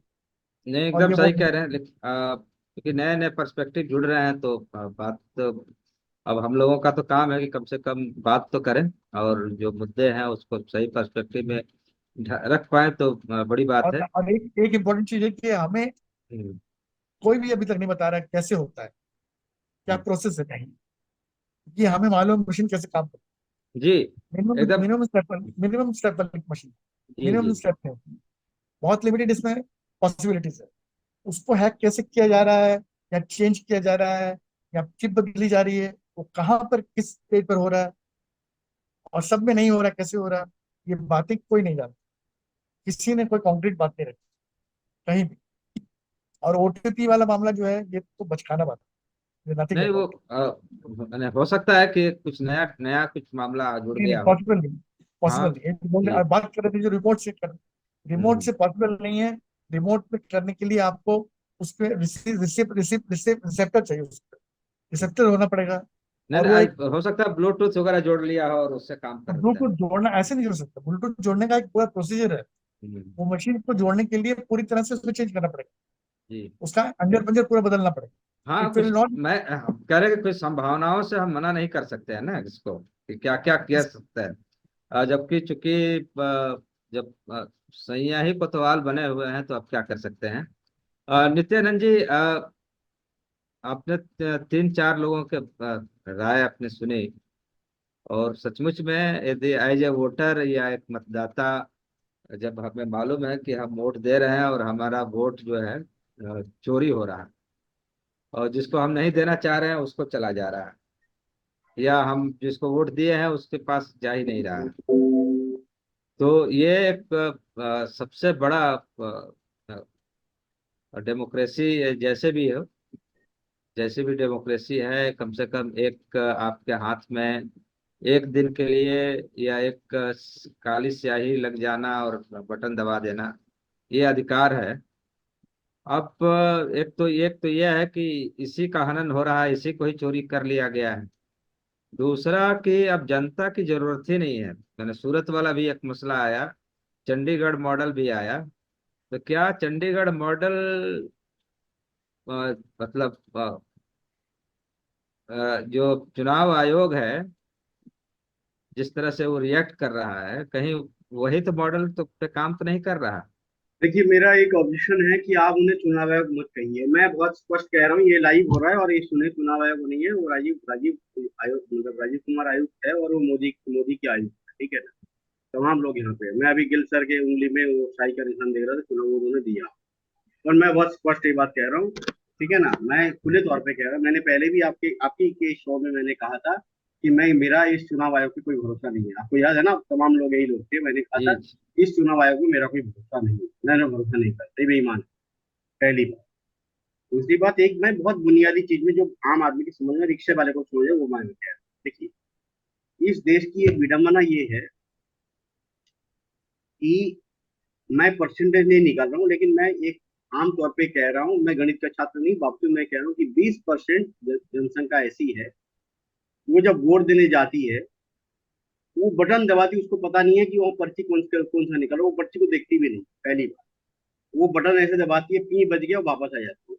वैसे महिलाओं की संख्या होगी, ग्रामीण चीजें होंगी ना, उनको नहीं मालूम है कि किसका वो, उसका कोई, उसका वो जो, क्योंकि आपने यहाँ पे जो पार्टियां हैं, जो विपक्ष की पार्टियां, उन्होंने अपने वोटर को ट्रेन नहीं किया है कि आपको ये देखना है। ये मैंने यहाँ पे भी देखा है कि आपने बोला कि इस निशान पे दे देना है, या इस निशान पे दे देना है, तीर धनुष पे, या जो भी है, उनको ये बताया जाए कि इस पे दबा देना, 2 नंबर पे दबा देना, लेकिन वो नहीं बोला कि उस स्क्रीन पे देखना, वो जो आता है ना बक्से में, उसको देखना कि किसका निकल रहा है। ठीक है, एक तो वो निकल गया, पहली बात। दूसरी बात है कि जो जाते हैं उनको पता ही नहीं होता है कि हम जो कर रहे हैं, हमारा वोट हुआ है कि नहीं हुआ। उनको ये ट्रेन नहीं किया। जैसे पोलियो का मूवमेंट चला था ना, कि 2 बूंद जिंदगी का, हम्म। मैंने ये बात पहले भी कही थी। पहली बात है कि ये विपक्ष के, जो लोग विपक्ष में हैं, जो लोकतंत्र की बात करते हैं, उनको इस बात की चिंता होनी चाहिए कि आपने वोटरों को ट्रेंड करे जाके, ये नहीं किए। मैंने जो अभी बीच में टोकते हुए जो मैंने बिजनेस सर के बीच में मैंने कहा था, वो मेरा कहना ये था, जो विपक्षी पार्टी, विशेषकर मैं ये कह रहा हूँ कि कम्युनिस्ट पार्टी, जो हम लोग को कहते हैं, वो हार गए तो क्यों नहीं वो मूवमेंट कर रहे। अगर एक खबर आती है, आपको तुरंत लोगों के बीच जाना चाहिए और मूवमेंट छेड़ देना चाहिए कि इस तरह की चीजें हो रही हैं, और कांग्रेस को उनके बड़े नेता अगर जीत गए तो आप चुपचाप बैठ गए, समाजवादी पार्टी के बड़े नेता जीत के आ गए तो आप चुपचाप बैठ गए, आप इस चीज को गंभीरता से नहीं लेते। छोटी घटना को, अगर एक व्यक्ति इंजेक्शन से मर गया है, तो आप, मेरा जो कहना है कि अगर एक व्यक्ति आपके राज्य का इंजेक्शन से मरता है, किसी भी इंजेक्शन से, आपको उतर जाना चाहिए, अगर आप प्रो पीपल है तो। पहली बात, ठीक है। तो क्या आप अपनी सीट बचाने के लिए चुनाव लड़ रहे थे? आप इस बात से खुश है कि उनको बहुमत नहीं आया है? आपको दिख नहीं रहा कि पूरी डेमोक्रेसी के साथ क्या खिलवाड़ हो रही है, क्या चीजें हो रही है? जो मैं बार बार कह रहा था, जो गिल सर ने भी मेरी बात को कहा, और मैं कह रहा था, मुझे इस जो नई, क्या मैं आपको कह रहा हूँ ये बात, मैं नाम लेके कह रहा हूँ कि चीफ जस्टिस ऑफ इंडिया, क्या उनको नहीं पता चल रहा? वो इन मामले को, इस मामले को अपने अंडर क्यों नहीं लेते सुनवाई के लिए? क्यों जस्टिस खन्ना और जस्टिस, ये भाई देखिए, ये पब्लिकली है, मैं अपनी ओर से नहीं कह रहा हूँ। जस्टिस खन्ना और दत्ता के, दत्ता। हाँ, के खिलाफ, भाई खुद उसके जो वकील हैं, जो ये चंबर के वकील हैं, वो चले गए कि इनको हटाया जाए, और ये लगातार मोदी सरकार के साथ दे रहे हैं। उसी तरह से मैं व्यक्तिगत तौर पर देखता हूँ, कलकत्ता हाईकोर्ट में एक महिला जज है, मैं नाम नहीं लूंगा, आप देखिएगा, वो लगातार टीएमसी का नाम आती है वो भनक जाती है, उनके पति कुछ करप्शन में फंसे हुए हैं, तो वो लगातार जो है, मैं ममता का कोई समर्थक नहीं हूं, मान लीजिए, लेकिन मैं ये कह रहा हूँ कि एक अगर महिला मुख्यमंत्री है, और क्योंकि मैं बंगाल में हूँ और मैं चीजों को देख रहा हूँ, तो जैसे ही कोई बात आती है आप तुरंत एक्टिव हो जाती है, लेकिन उनके खिलाफ कोई आते हैं तो आप तुरंत उनको परमिशन दे देते हैं। तो आपको हम्म। पता चल जाता कि ये, और जो खबर में लिखा जाता है ना कि हाई कोर्ट ने नहीं कहा, मैं कह रहा हूँ कि वहां पे बैठी हुई या बैठा हुआ जो व्यक्ति है, वो कहता है। भाई अगर ये व्यक्ति ये कह सकता है, एक जज आके कह सकता है कि भाई मोर सेक्स नहीं करता, संभोग नहीं करता, मोरनी की आंसू पी के जो है, मोरनी आंसू पी लेती है और वही वो प्रेग्नेंट हो जाती है, तो ऐसे लोग तमाम जुडिशियल सिस्टम में ये लोग, इन लोगों ने बिठाए हैं, तमाम यूनिवर्सिटीज में बिठाए हैं। चुनाव आयोग को मैं ये नहीं कह रहा हूँ कि सुब्रमण्यम स्वामी बहुत सही आदमी है, मैं उनको नहीं वो करता, वो आदमी उसकी भाषा ठीक नहीं है, उसका ठीक नहीं, लेकिन वो जो एक बात कह रहा है कि ये जो आप, हम लोग जम्मू कश्मीर के, मैं एक्साइटेड आपको दिख रहा हूँ ना, मैं जब सुबह से खबर देखी थी और मैं चाह रहा था करते रखते, देर कर दी, लेकिन मैं, आपने किया, अच्छा किया, मैं आपका शुक्रिया अदा करता हूँ कि आपने रात में भी किया। इस मसले पे चर्चा होनी चाहिए थी, भाई वो आपकी पार्टी का है, जो जम्मू कश्मीर का लेफ्टिनेंट गवर्नमेंट था, गवर्नर था, ठीक है ना। उन्होंने सतपाल मलिक। कहा, हाँ, सत्यपाल मलिक जी जो है, हाँ हाँ। कहाँ से आरडीएक्स आया? आप, उन्होंने कहा था एयरलिफ्ट कराइए, आपने नहीं किया। तो आपके तमाम, आपने सेना, तमाम, और क्यों वही वीडियोज आए, तो आप किसी का सम्मान आप नहीं करते, आपको सत्ता के अलावा। आप देखिए वो अभी इनका जो उड़ीसा का जो शिक्षा मंत्री बना है, युवा जो है, उसकी वो सुप्रिया श्रीनेत की उसमें देखिए ना कि वो शराब पी के नाच रहा है। शिक्षा मंत्री वहां का जो चुना गया है, जो इन्होंने बनाया उड़ीसा में, जिसको क्या है, सूर्या करके कुछ नाम है, मैं अभी देख रहा। तो इन इन लोगों ने अभी वो एनसीईआरटी से इन्होंने बाबर का वो और कार सेवक और पूरा बाबरी मस्जिद वाला हिस्सा आपने हटा दिया। आप हिस्सा कुछ भी हटाइए, लेकिन जो चीज दर्ज है, आप किताब से हटाए ना, पत्रिकाओं में और तमाम जगह में वो दर्ज है ना। तो मैं जो इन चीजों को बार बार ये जो जिक्र कर रहा हूँ, उसका जो मेरे मन में जो गुस्सा है, वो इस बात से है कि ये पूरी तरह से लोकतंत्र को हाईजैक कर लिया गया है। और ये जो तमाम लोग, नीतीश कुमार से लेकर जो मोदी का पैर छूटा है, उनको शर्म आनी चाहिए। मैं एक पत्रकार के, युवा पत्रकार के नाते कह रहा हूँ कि नीतीश कुमार को शर्म से डूब मरना चाहिए। मैं ये बात कह रहा हूँ, क्योंकि यार आप पब्लिकली कैसे किसी का पैर छू, आपके गुरु हैं क्या? आपके गुरु हैं? आप पब्लिकली, आप एक राजनेता हैं, आप एक राज्य के कई बार मुख्यमंत्री रह चुके, आप केंद्र के मंत्री रह चुके, आप उस आदमी का पैर छू रहे हैं। तो ये बात एक व्यक्ति के तौर पे, मैं एक व्यक्ति के रूप में मैं उनको कह रहा हूँ। तो ये बात मैं क्यों कह रहा हूँ कि डेमोक्रेसी को इन लोगों ने हाईजैक कर लिया। ये जो हम बातें कर रहे टेक्निकली, भाई मोबाइल में ओटीपी कैसे आ रहा है? अगर पंखा, पंखे में कोई नेट नहीं है, पंखा मोबाइल से चलता है। अब हमारा पंखा मोबाइल से कंट्रोल हो रहा है, लाइट, घर की लाइट है मोबाइल से, तो मैं ब्लूटूथ की बात छोड़ दीजिए, ठीक है। तो अगर पंखे में वो इनबिल्ट हो सकता है, तो वो जो लोग आए थे जो इसको इनबिल्ट कर रहे थे, जो नए नए सिस्टम में जो आए थे, बेल के या जो भी थे, और ये चुनाव आयोग जिस तरह का कंडक्ट कर रहा है, हर चीज में जितनी शिकायतें मोदी के खिलाफ या बीजेपी के खिलाफ गई, उन्होंने कोई एक्शन नहीं लिया। तो ये, इसको चुनाव आयोग हम क्यों कह रहे हैं यहाँ पे? हम्म, ये जी चुनाव आयोग जी। नहीं है। तो आप ये मान के चलिए कि हम लोग डिस्कस करते उसको मतलब नहीं है। मुझे लगता है कि जो विपक्ष की पार्टियां हैं, हमें उनसे बात करनी चाहिए, उनको मैसेज देना चाहिए कि अगर आप सड़क पर नहीं उतरेंगे तो, क्योंकि जनता ठीक है आपके पास आएगी, आप उनको कन्वे कीजिए, आप उनको कन्विंस ये कीजिए कि डेमोक्रेसी हाईजैक हो चुकी है, और ये जो सत्ता है, ये बेईमानी बेईमानी की सत्ता है। जी बहुत बहुत धन्यवाद नित्यानंद जी। और सही बात है कि जो हम अंदेशा लगा रहे हैं, कि अंदेशा क्या, जो सामने है, हमारे सामने है कि जिस तरह से ईवीएम के जरिए या और भी तमाम जो उसके तौर तरीके हैं, उसके जरिए किस तरह से हाईजैक कर लिया गया है, उसको बंधक बना लिया गया है। एक तो ये है कि यहाँ तक का एक मामला है, ईवीएम के जरिए हम बात कर रहे हैं, तो बार बार बात आ रही है चुनाव आयोग की। और जो चुनाव आयोग है वो कहीं जो एक नियम बना था कि एक व्यक्ति प्रधानमंत्री की ओर से होगा, मतलब सत्ता पक्ष का होगा, हो सकता है प्रधानमंत्री रहे, दूसरा विपक्ष का नेता होगा, और तीसरा जो है चुनाव क्या बोलते हैं, सुप्रीम कोर्ट का जज होगा, चीफ जस्टिस हो या कोई भी हो सकते हैं। ये तीन लोग मिलके एक चुनाव आयोग की नियुक्ति करेंगे, और वो देखेंगे कि उसका ट्रैक रिकॉर्ड क्या है, पीछे का कोई पॉलिटिकल बैकअप तो नहीं है, हालांकि। मैं कह रहा हूँ कि उसी मुद्दे पे विपक्ष को आंदोलन करना चाहिए था। जी उसी जी। उसी मुद्दे को जब इन्होंने हटाया था और अमेंडमेंट ले आए थे, उसी हम्म। मुद्दे पे इन्हें सड़क पे उतरना चाहिए था। जी जी जी, एकदम भी सही अगर कह रहे बीजेपी हैं। होती, देखिए अगर बीजेपी होती ऑपोजिशन में, तो ये हम्म। सड़क को, जैसे ये सिलेंडर लेके उतरे थे महंगाई हम्म। के खिलाफ, ठीक है ना। आज की तारीख में आप कोई भी चीज देख, अभी दिल्ली में पानी का संकट है, मैं खबर लगातार यहाँ बैठ के देख रहा हूँ कि ये जाके मटका फोड़ रहे हैं।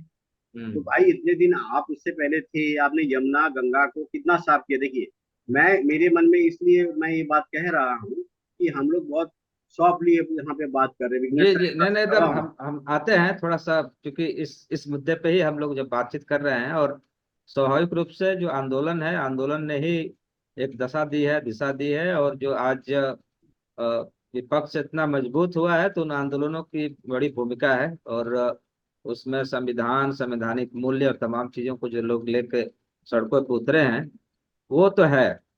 अब एक चीज ये है कि कैसे एक व्यक्ति के हाथ में सत्ता चली जाती है, चाहे वो चुनाव आयोग हो, और वो व्यक्ति कैसे वो सबसे ऊपर मतलब सारे संवैधानिक मूल्यों से, संवैधानिक जो तमाम जो नीतिगत व्यवस्थाएं बनाई गई हैं उससे ऊपर चला जाता है।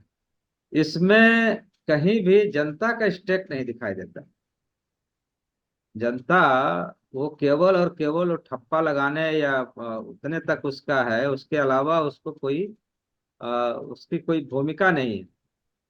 तो जब तक ये भूमिका तय नहीं की जाएगी या भूमिका बढ़ाई नहीं जाएगी, तो क्या ये इस तरह की कोई संभावना है कि नहीं है, इस पर हम अब थोड़ा अगले चरण में बात करेंगे। राम कुमार जी, आप हैं तो एक बार आइए सामने, और नहीं तो गिल साहब से हम आपसे ही शुरू करें। नहीं अच्छा, नहीं, आ राम गए कुमार आ जी गए। आ गए, हाँ। हम्म, तो मतलब सवाल तो आप सुन ही लिए होंगे हम्म, कि चुनाव आयोग, केंद्रीय चुनाव आयोग, जिसको आजकल केंचुआ लोग भी बोल रहे हम्म, हैं, हाँ। तो केंचुआ आप समझते ही हैं ऋण विहीन है, लेकिन हम तो केंचुआ को भी एक ये मानते हैं कि जमीन फर्टाइल करता है, जमीन को ठीक करता है जिससे फसल अच्छी हो। हम्म। लेकिन ये तो मतलब सब कुछ नष्ट करने में लगे हुए हैं, इन्हीं के अब हाथ में। इस जी। अब जिस तरीके से चुनाव आयोग जो है ये पूरा बना काम किया, अब इसमें तो किसी का कोई, हमें देश में लगता है जो भी डेमोक्रेटिक लोग होंगे, किसी का कोई यकीन इसके ऊपर नहीं है। क्योंकि जो पूरी प्रक्रिया चुनाव आयोग की अपनाई गई, तो आपने कहा कि भाई इसमें चीफ इलेक्शन कमीशन को नियुक्ति में अपोजिशन लीडर होंगे, सरकार के होंगे, और चीफ जस्टिस ऑफ इंडिया होंगे। और मोदी जी ने पहला काम किया कि उसको अमेंडमेंट कर दिया, और चुनाव के दौरान बोला कि भारत के इतिहास में पहली बार निष्पक्ष और स्वतंत्र चुनाव हो रहा है। ये तो मोदी जी ने बयान दिया था ना, हम्म। कि पहली बार चुनाव आयोग स्वतंत्र रूप से काम कर रहा है। जो चुनाव आयोग को स्वतंत्र पूरी तरीके से स्वतंत्रता दी हुई, चुनाव आयोग स्वतंत्र तरीके से अपना काम कर रहा। तो चुनाव आयोग स्वतंत्र तरीके से काम क्यों कर रहा, कि मोदी जी के इशारे पे वो पूरी तरीके से अपनी गोटियां बिछा रहा। जब मोदी जी को लगता कि इन डेट में चुनाव डिक्लेयर करना चाहिए, उन डेट में चुनाव डिक्लेयर करता है। आप मौसम नहीं देख रहे हैं, आप मतलब जो है इतना लंबा चुनाव डिक्लेयर कर रहे हैं कि साला मुसलसल चलने वाला चुनाव।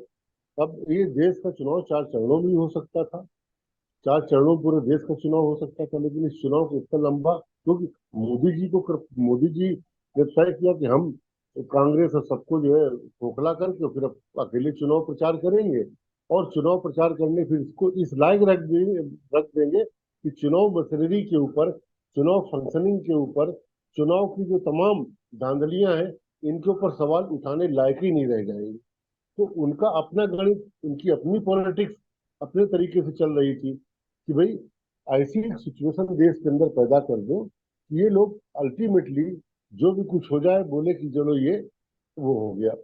लेकिन सवाल इस बात का है कि जब पूरे देश का, जब दिल्ली में इतने लोग इकट्ठे हुए, हाई कोर्ट के जजों ने, मतलब सुप्रीम कोर्ट के जजों ने प्रदर्शन किया, इस देश की आम जनता ने प्रदर्शन किया, इस देश के आम लोगों ने जो है, अभी ईवीएम पे भरोसा नहीं है, तो कोई भी देश की डेमोक्रेटिक सरकार होती, कोई देश की जनता के प्रति जरा सा भी सम्मान करने वाली सरकार होती, वो बोलती तुरंत इसको बंद किया जाए, जनता का विश्वास इसके ऊपर नहीं है, इसलिए इसको इसके ऊपर ला के खड़ा किया जाए। लेकिन उन्होंने नहीं किया, क्योंकि उनको इन के इन प्रकार सत्ता चाहिए थी, उनको मतलब अपनी धांधलियां। और गिल साहब की वो बात से मैं थोड़ा सहमत हूँ कि ईवीएम मशीनों में सारी मशीनें सेट नहीं होती, सिलेक्टेड मशीनें सेट करके वो प्लेस की जाती हैं कि कहाँ पर हमारी पोजीशन साउंड है, जहां पर हमारी पोजीशन साउंड है, कम मार्जिन से हम जीतने वाले हैं, कम मार्जिन से हम हारने वाले हैं, वहां पर वो चीजों को मतलब जो है वो प्लेस किया जाता है, ताकि लोगों का मतलब उसमें दिखाई न दे।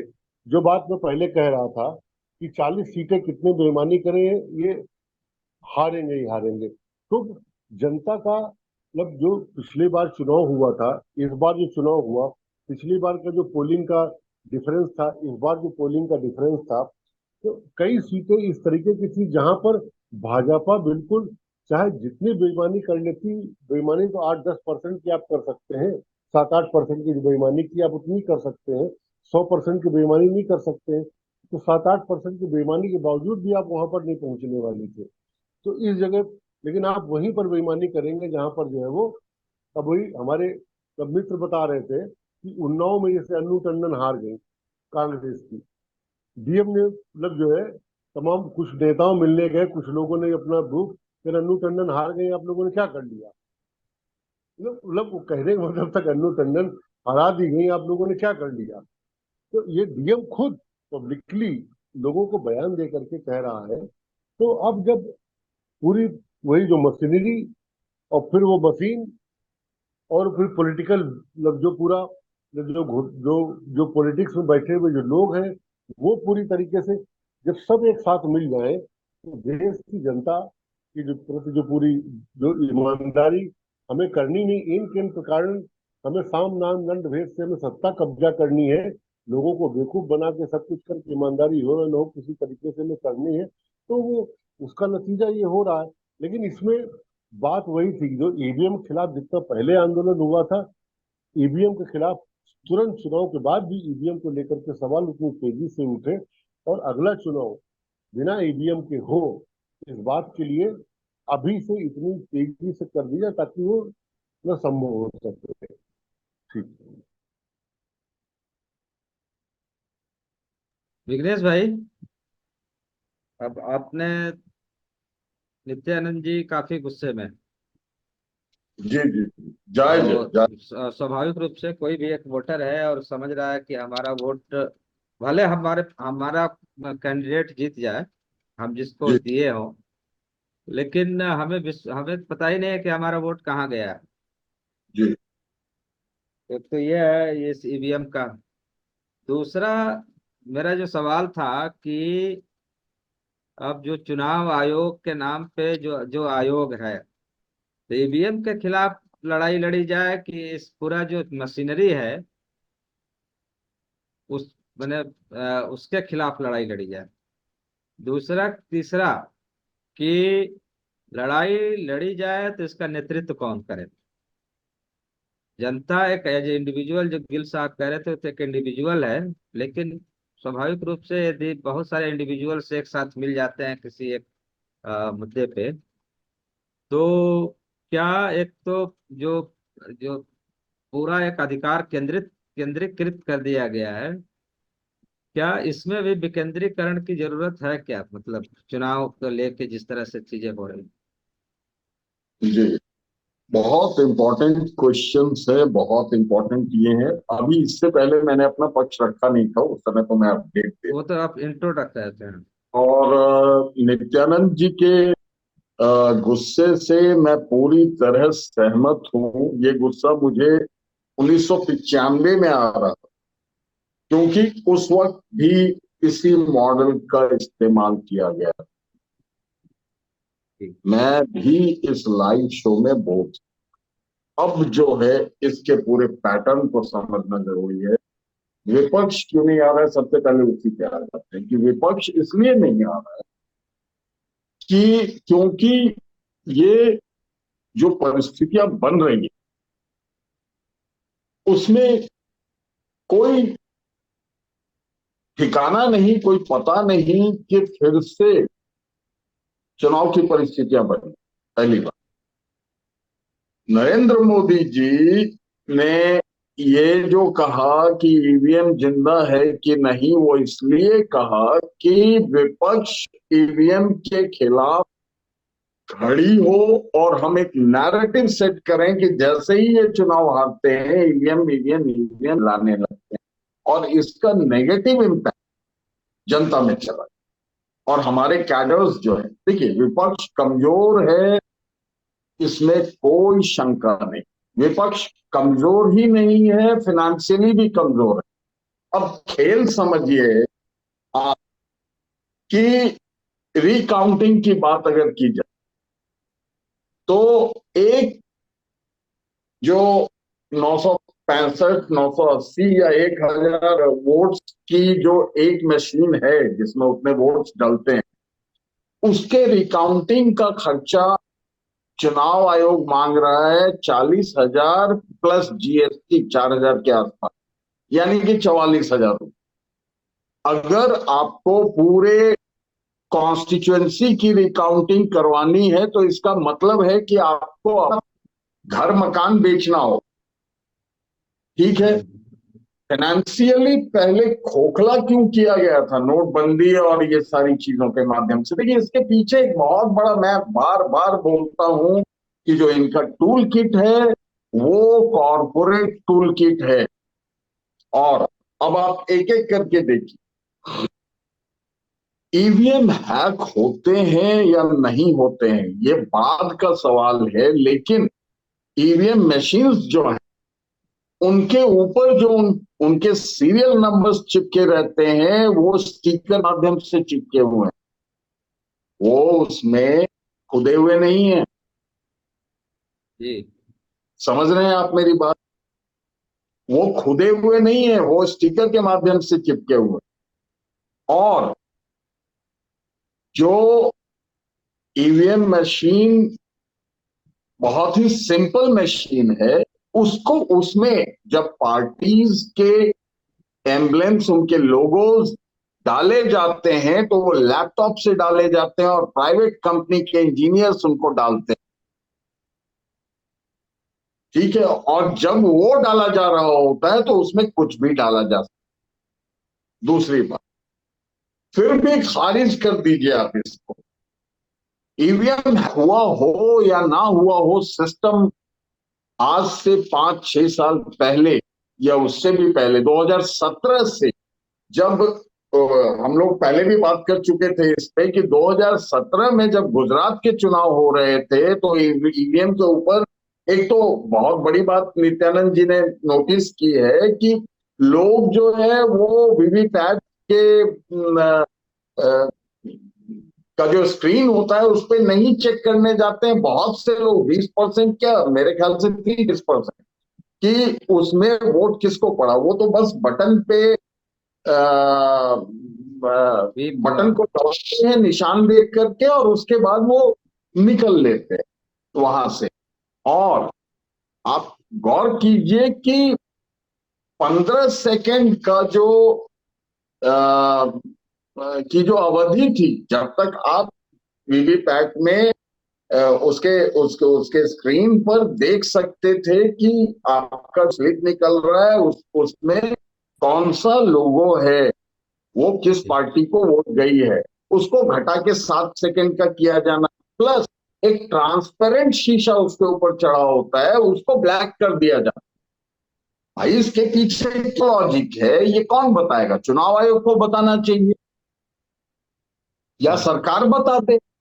अगर सरकार को या बीजी को जानकारी है तो मोदी जी बता दे कि भाई जिसको स्पेक्स लगती है उसको गॉगल्स क्यों पहना रहा है। दूसरी बात, चलिए इन सबको भी हटा देते हैं, ये टेक्निकल मामले हैं, लेकिन जो सिस्टम हैक कर किया गया है, जैसा रामकुमार जी बता रहे थे कि फेवर करने वाले कलेक्टर्स, सारे सारा जो सिस्टम है वो फेवरेबल सेट किया जाता है। उसके बाद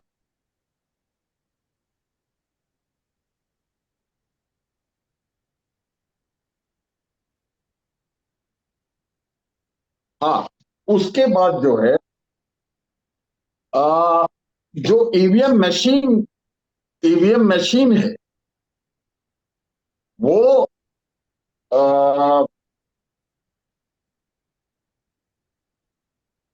हाँ, ईवीएम मशीन्स हैं, मैं भूल गया था, उस वक्त ही मुझे बोलना चाहिए था कि बहुत सारे केसेस ऐसे आए हैं कि मान लीजिए ईवीएम मशीन जब वोटिंग खत्म हुई तो ईवीएम मशीन 66% चार्ज था, और जब वो काउंटिंग के खोला। लिए खोला गया तो वो 92% क्या, ऐसे भी केसेस हैं बहुत सारे। और जितने वोट्स पड़े उनसे ज्यादा वोट्स काउंट किए गए या फिर उनसे कम वोट्स काउंट किए गए। ऐसे तो 542 में एक सीट शायद चली गई थी, शायद, हाँ, वो डेथ सूरत हो गई। वाली। हाँ हाँ।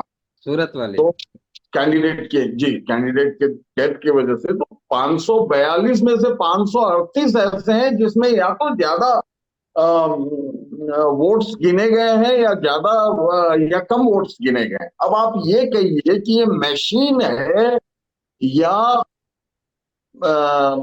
हमारे ताऊ जी हैं जिनकी मेमोरी इतनी वीक हो गई है कि उन्हें एग्जैक्ट नंबर याद नहीं रहता। तो हटा मशीन दिया के जाए। साथ नहीं होता, अभी। मशीन के साथ ऐसा नहीं होता। जी जी। आप आप जो सिस्टम हैक हुआ है वो तो 95 से दिख रहा है, 1995 से 2000, सॉरी, 2019 से दिख रहा है।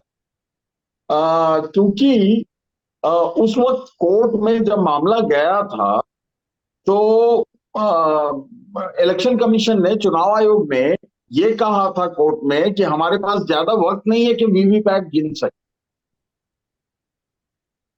ठीक है, वीवीपैट को गिन सकें इसका हमारे पास ज्यादा वक्त नहीं है।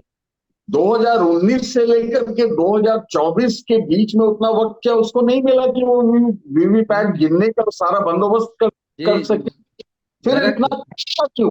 नहीं जी नहीं, फिर वो मशीन्स क्यों खरीदी गई, खर्चा क्यों किया गया? खर्चा जनता का हो रहा है, राजीव कुमार के घर से, राजीव कुमार अग्रवाल जी के घर से, या नरेंद्र मोदी जी के घर से, या अमित शाह जी के घर से, या गौतम शाह जी, जिनको गौतम अडानी के नाम से हम जानते हैं, उनके घर से नहीं जा रहे हैं पैसे। ये हमारे आपके पैसे जा रहे हैं, हमारे आपके नित्यानंद जी के, राम कुमार जी के, गिल साहब के पैसे हैं जो जा रहे हैं उसमें। उन मेरा पैसों भी है। को, हाँ हाँ, आपका भी है। उन पैसों को हम क्यों वो क्यों बर्बाद कर रहे हैं और क्या दिखाने के लिए बर्बाद कर रहे हैं? आप किसी भी ऐसा ऐसा ऐसा ऐसा कौन सा हथियार है ये मशीन, जिस मशीन को आप टेक्निकल एक्सपर्ट्स के हवाले नहीं कर सकते उसके दो चार सैंपल? आपके लोग तो ट्रकों में लेके घूम रहे होते हैं, जब पकड़े जाते हैं तो बोलते हैं गलती से आ गया। लेकिन टेक्निकल एक्सपर्ट्स के हवाले आप नहीं करते हैं कि वो चेक कर सके कि इसके साथ क्या क्या हो सकता है। आप वीवीपैट मशीन्स नहीं दे रहे, सिस्टम हैक। आपके सिस्टम है। साथ आपके सारे कलेक्टर्स हैक, आपके आपकी पूरी ब्यूरोक्रेसी हैक। यहां पे सवाल ये नहीं पैदा होता है, यहां पे ये सवाल नहीं है कि टेक्निकली क्या क्या किया जा सकता है, सिर्फ इतना सवाल नहीं है। वो सवाल है लेकिन सिर्फ इतना सवाल नहीं है। सवाल ये है, उससे बड़ा सवाल आपने जो शुरू में कहा था कि मशीन हैक्ड है या मशीनरी हैक्ड है या दोनों हैक। तो यहां यहां भारत की अधिकांश जनता को ऐसा लगता है कि ये पूरी की पूरी मशीनरी मशीन के साथ हैक्ड है। जी। और जो जो ट्रांसपेरेंसी है वो पूरी तरह से गायब है पूरे सिस्टम से। और ट्रांसपेरेंसी क्यों गायब? क्योंकि इलेक्शन कमीशन की नीयत सही नहीं है। इलेक्शन कमीशन की नीयत क्यों नहीं सही? क्योंकि अब मैं थोड़ा सा इलेक्शन जी जी। इलेक्शन कमिश्नर के जो चुनाव हुए वो जी चुनाव इस प्रकार करवाए गए कि उसमें बीजेपी के लोग या मौजूदा सत्ता के लोग स्टैब्लिश किए जा सके, उनको स्थापित किया जा जी। जी। सके। मैंने केवल एक सवाल था जो मेरा था कि कैसे मैंने सत्ता का जो केंद्रीकरण होता है उसमें चाहे चुनाव आयोग के पास इतनी अकूत ताकत दे दी जाती है कि वो काम है, उसका काम है कि जनता को कहिए कि सही उसके जो भी वो चुनाव करती है उसको, उस चुनाव को सामने ले आना। लेकिन पता चलता है कि वो जनता से ही आंखें चुराने लगती है, जनता को ही अपना दुश्मन समझने लगती है। उसका काम था कि जनता को बताए हर चीज, मतलब पारदर्शिता इतनी हो कि कोई भी एक भी कोई सवाल खड़ा होता है कहीं भी। जैसे मैं एक छोटा सा उदाहरण दूं, मेरे पास मेरे घर के पास एक राशन की दुकान है जिसमें मोदी जी की तस्वीर लगी हुई है। पोषित अनाज और क्या पोषित समाज ऐसा कुछ नारा लेके एक बोर्ड लगा हुआ था। मैंने अब फोटो खींच के भेजा कि भाई ये चुनाव आचार संहिता का उल्लंघन है और ये हर चीज हटाया जा रहा है। 3-4 दिन बाद आया कि आपका जो था वो उसको हल कर दिया गया। तो हमने कहा कि इतना एक्सपर्ट तो मैंने आज तक नहीं देखा। देखा कि अभी भी वो बोर्ड लगा हुआ, मैंने उस समय भी बोर्ड लगा हुआ। तो ये हालत है मतलब चुनाव आयोग की। तो मेरा केवल ये कहना है कि क्या कोई संभावना बनती है कि जनता के हाथ में मतलब कोई विकेंद्रीकृत किया जाए इसको, छोटे छोटे ग्रुप बनाए या छोटे छोटे समूह, जो जैसे तमाम जैसे जेएनयू में होता है, वहाँ एक इलेक्शन कमेटी बनती है जो चुनाव कराती है, जिसके ऊपर प्रशासन का कोई दबाव नहीं होता है। जो क्या बोलते हैं विश्वविद्यालय प्रशासन, वो क्या करता है नहीं करता है कोई दबाव नहीं होता है। तो क्या इस तरह के अब क्या जरूरत आ गई है कि कोई आने वाले समय में अ, जनता के नेतृत्व में अब चुनाव। देखिए, बहुत अच्छा आपका कंसर्न है, लेकिन बहुत जेन्युइन कंसर्न है। लेकिन समस्या क्या है कि जब वापस लोकतंत्र आ जाए, मैं नहीं मानता हूं पिछले 5 सालों से तो कम से कम कि लोकतंत्र है। तो जब लोकतंत्र वापस आ जाए तो फिर सुधारों की बात हो सकती है। अभी सुधारों की बात इसलिए नहीं हो सकती क्योंकि ये जो पूरा सिस्टम है, ये बीजेपी और आरएसएस के हाथों में है, और वो इसको राजतंत्र समझ के चला रहे हैं। उनके लोग, जो नित्यानंद जी ने कहा कि मोर के आंसू से जो है वो मोर के बच्चे पैदा हो रहे हैं, तो ऐसा यकीन करने वाले इतने जाहिल लोग पूरे सिस्टम में बिठाए गए हैं। आप यकीन नहीं करेंगे, मध्य प्रदेश और छत्तीसगढ़, जो अभी नीट के मामले में ही एक खुलासा हुआ है, एक पत्रकार ने किया, मुझे याद नहीं आ रहा उनका नाम। तो जो मध्य प्रदेश और छत्तीसगढ़ का जो लोक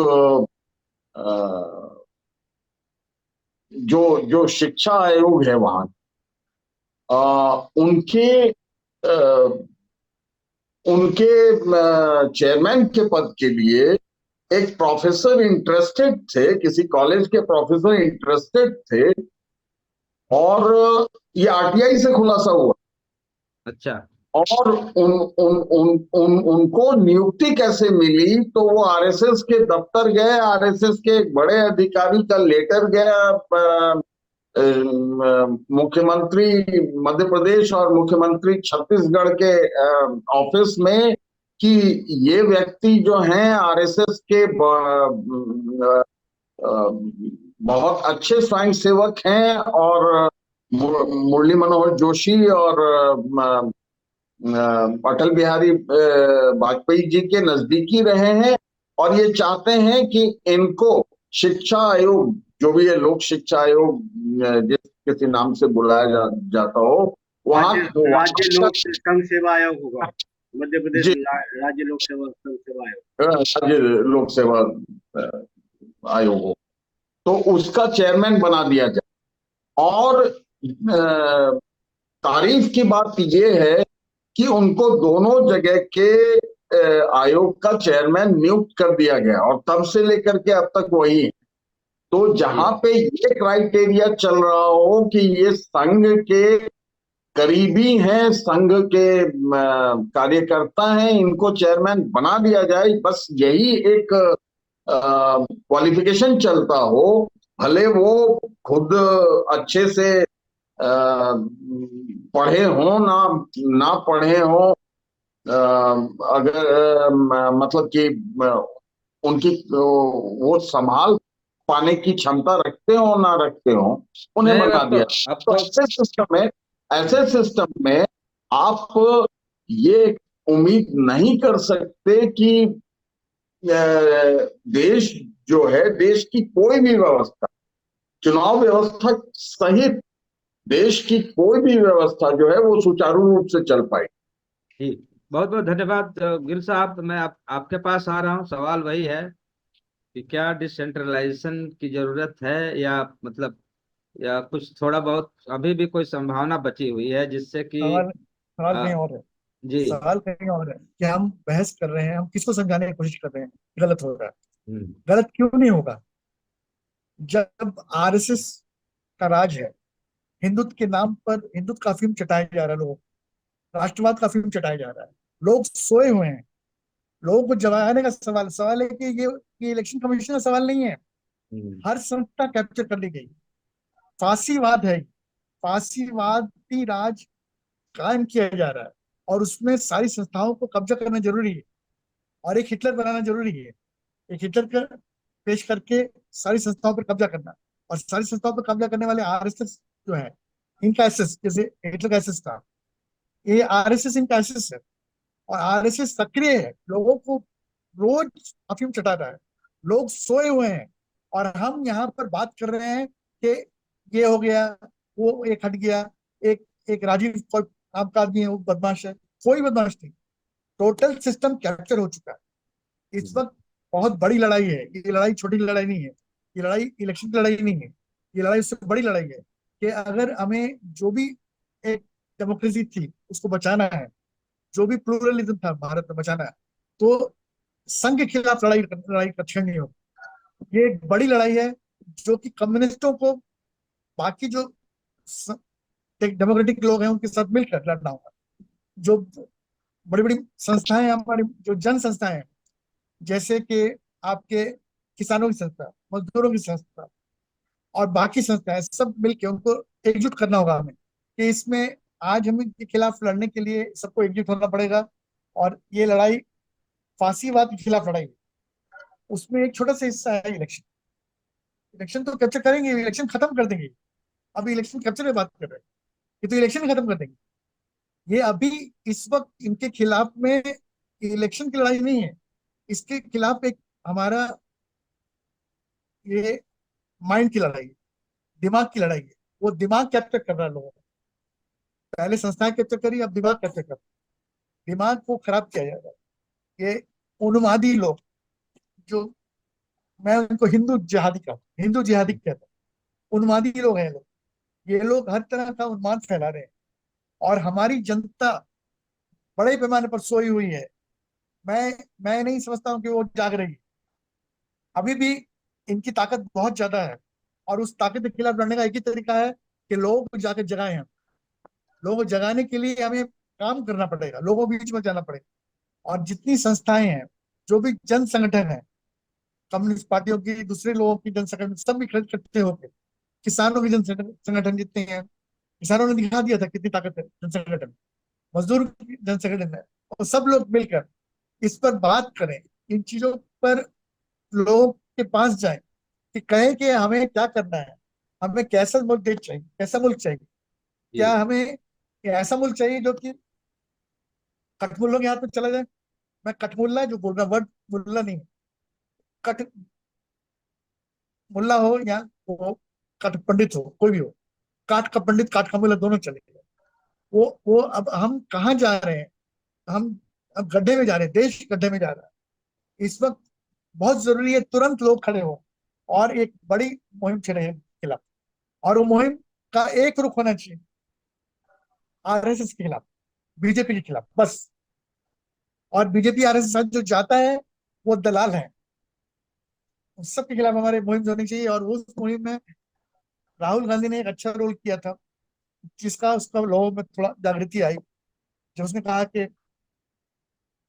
मोहब्बत की दुकान, जब यहाँ पर जहालत की बात की जा रही है, जबकि लोगों पर मार काट की बात की जा रही है, जब उन्माद की बात की जा रही है, ऐसे टाइम में मोहब्बत की बात करना बहुत इंपॉर्टेंट था। पर सवाल है कि मोहब्बत के बियॉन्ड हमें जाना पड़ेगा, कि इनको पूरी तरह एक्सपोज करना होगा। उसके लिए एक्सपोज करने के लिए जरूरी है कि जो लेफ्ट के लोग हैं, मैं उनसे खास अपील करता हूँ, जो वो भी अभी चुपचाप बैठे हैं, वो भी फ्रस्ट्रेटेड है, उनको बाहर आना चाहिए अपने अपने लेवल पर, छोटे से लेकर बड़े लेवल पर, हर जगह काम करना चाहिए। और काम सिर्फ एक मात्र होना चाहिए, बीजेपी आरएसएस के खिलाफ एक बड़ी मुहिम, देशव्यापी मुहिम होनी चाहिए।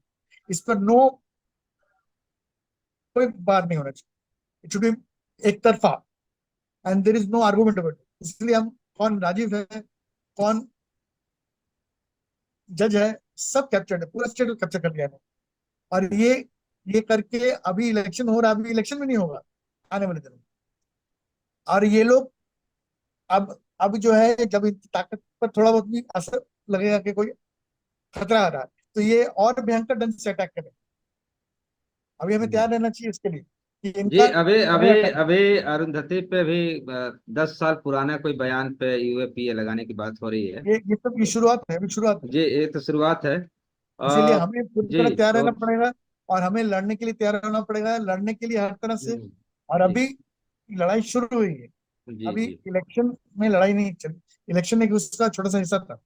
अब लोग जुटाना हो, लोगों को जगाना होगा, लोगों को कि निंद्रा से जागो, ये जी, एक नई एकदम मुहिम सही है। कह रहे हैं। नित्यानंद जी, मैं 2 मिनट आप से चाहूंगा कि अ, गिल साहब तो मतलब अल्टीमेट जो जहाँ जो लड़ाई लड़नी है उसकी एकदम सीधा सीधा रूपरेखा वो तैयार करके बता रहे हैं कि ये है, टारगेट है, इस पे चूकना नहीं है, उससे कहीं इधर उधर भटकना नहीं है।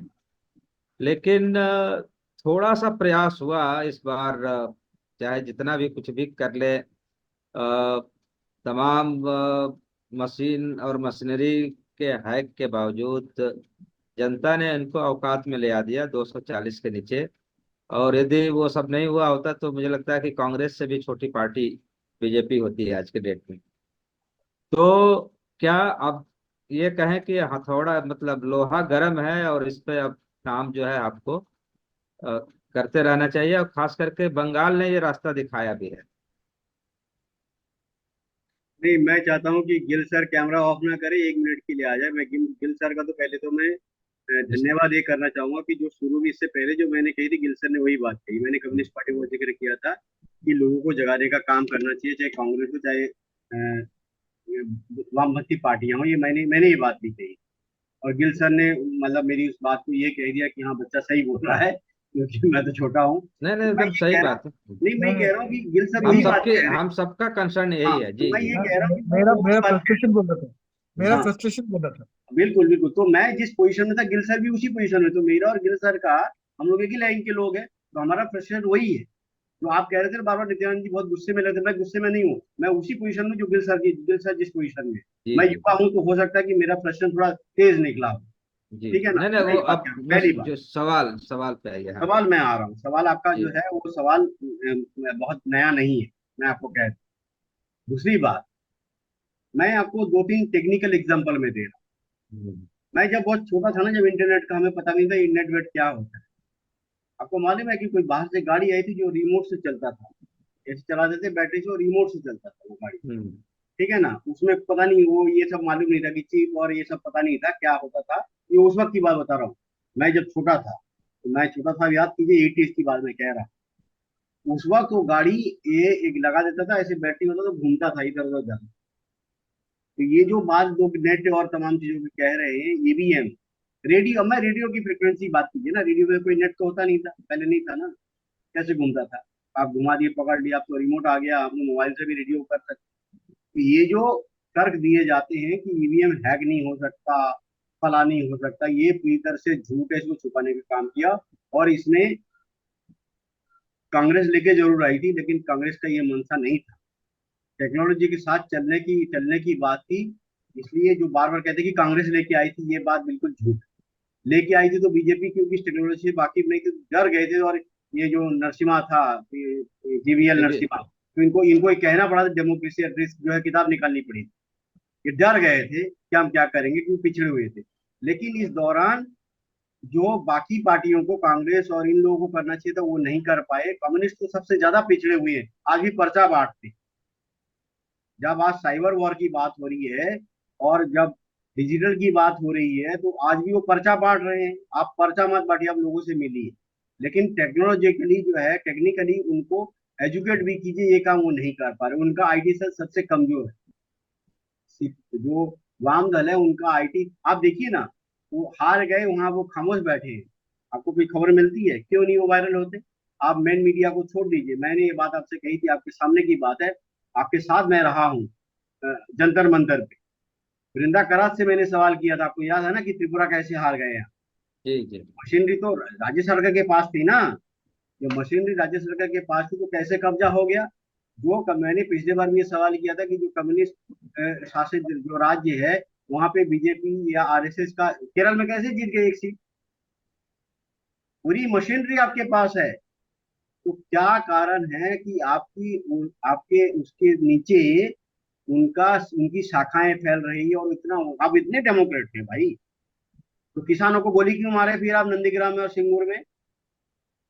क्यों मरीज झापी किए थे? मरीज झापी का सुने? आप जानते हैं मरीज झापी के बारे में आप? हमारे जहाँ पे 25,000 लोगों को मार दिया था। हाँ, तो काय मारे थे आप, ये बताइए। तो ये सवाल आज करेंगे तो ये लोग हमको तुरंत बोलेंगे तुम संघी हो। हम्म। तो हम ये सवाल इसलिए कर रहे हैं।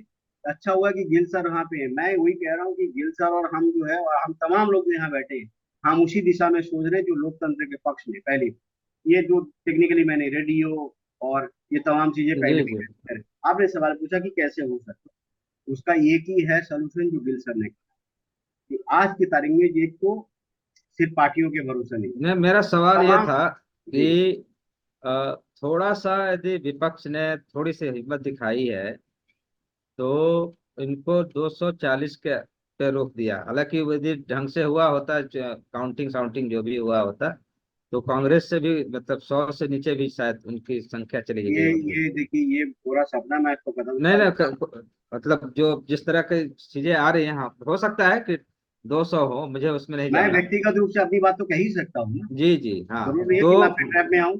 ना ना, एकदम सही बात है, लेकिन मैं मेरा ये कहना है कि यदि थोड़ा सा यदि जनता ने दिखाया है और लोगों ने अपनी, या लोगों मैंने विपक्ष ने अपनी थोड़ी सी दिखाई है, एकता दिखाई है, तो इतनी ज्यादा जनता ने आप पे भरोसा किया, तो क्या थोड़ा इस, जब लोहा कहते हैं गर्म है और विपक्ष, और अभी तक तो पूरी एकताबद्ध है, इंडिया अलायंस अभी पूरी तरह से एकताबद्ध है, तो क्या नहीं लगता है कि थोड़ा सा और इस दिशा में भी आगे बढ़े, खास करके जो इलेक्शन और इलेक्शन मशीनरी को लेके जिस तरह से सवाल खड़े हो रहे हैं, ये बात तो आपको एक कह चुका हूँ। हाँ, और थोड़ा सा उसमें, आप सवाल पूछ लीजिए जी। जी जी, तो बंगाल ने एक रास्ता दिखाया, मैं ये कह रहा हूँ।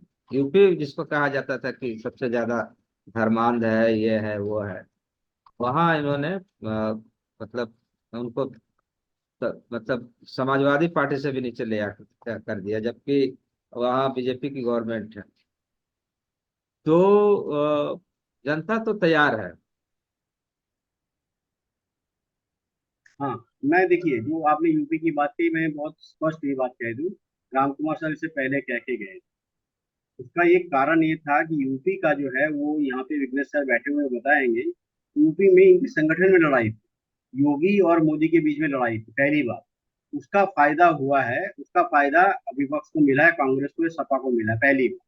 इसको आप इग्नोर नहीं कर सकते। अगर आप पॉलिटिक्स में सही मायनों में पॉलिटिकल एनालिस्ट कर रहे हैं, मतलब एनालिसिस हम्म। आप करते हैं, तो आप ये बात मानिए कि बीजेपी के संगठन की लड़ाई थी पहली बार।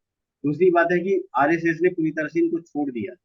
आज आरएसएस जो मोहन भागवत जो ज्ञान दे रहे हैं ना, ये पवन खेड़ा ने एकदम सही बात कही है, कांग्रेस ने सही बात कही है कि आप उस वक्त कहाँ थे जब ये सब कुछ चल रहा था, आप क्यों नहीं आए? तो पवन खेड़ा और कांग्रेस का ये सही स्टैंड है कि आरएसएस जो कर रहा है वो नाटक है। अगर आपको इतनी चिंता थी और चीजें बात थी, आप उस वक्त आके रोकते ना, मैंने मना करते मोदी को कि ये सब मत करो, आपने नहीं किया पहली बार। तो आप भी कह रहे जनता का अगर होता तो गलगोटिया एक कॉरिडोर नहीं बनता, गुजरात से लेके मध्य प्रदेश और छत्तीसगढ़ से लेके और इधर तक ये वाला बेल्ट नहीं बनता जो आप कह रहे हैं कि जनता का है। मैं इससे डिफर करता हूँ, मैं एक पत्रकार के नाते मैं जो चीजों को देखता हूँ मैं वो कह रहा हूँ, मैं नागरिक के नाते मेरा गुस्सा था वो मैंने निकाल दिया, लेकिन एक पत्रकार के नाते जो सच है जमीनी हकीकत में, बंगाल में भी लड़ाई इसलिए नहीं हुई, बंगाल में ममता इसलिए जीती है कि भाई बंगाल का जो कांग्रेस यूनिट था, अधीर रंजन चौधरी की अपनी लड़ाई, वो आदमी व्यक्तिगत लड़ाई लड़ रहा था और उसने कांग्रेस को सबसे ज्यादा नुकसान पहुंचाया। वो नेता प्रतिपक्ष थे, अधीर रंजन चौधरी नेता प्रतिपक्ष थे, उन्होंने कांग्रेस को जितना डैमेज किया है बंगाल में। जब इनका गठबंधन बना यहाँ पे भी मैंने ये बात कही, मैंने पिछले बार भी कहा था, अब याद कीजिए, बार बार क्यों भूल जाते हैं, मैंने ये बात कही थी, ये लोग लगातार बीजेपी से ज्यादा, आरएसएस से ज्यादा ये ममता पे हमलावर थे। इनको ये लग रहा था कि ममता हार जाए और बीजेपी आ जाए। ये दो चुनावों से मैं देख रहा हूँ कि हम इनसे लड़ लेंगे, ये वाम की सोच थी यहाँ पे। वाम यहाँ पे ये सोच रही थी कि अगर मैं केवल ये कह रहा हूँ कि अभी भी 240 पे जब रुकी है, चाहे जैसा भी हो, देखिए गलगोटिया कांग्रेस या एक्चुअली अगर आप चुनाव कर लेंगे ना तो कांग्रेस मेजोर आज जो ये जो इंडिया गठबंधन है ये मेजोरिटी में इनकी सरकार होनी चाहिए थी, जी वही कह रहा हूँ। सरकार इनकी होनी चाहिए थी।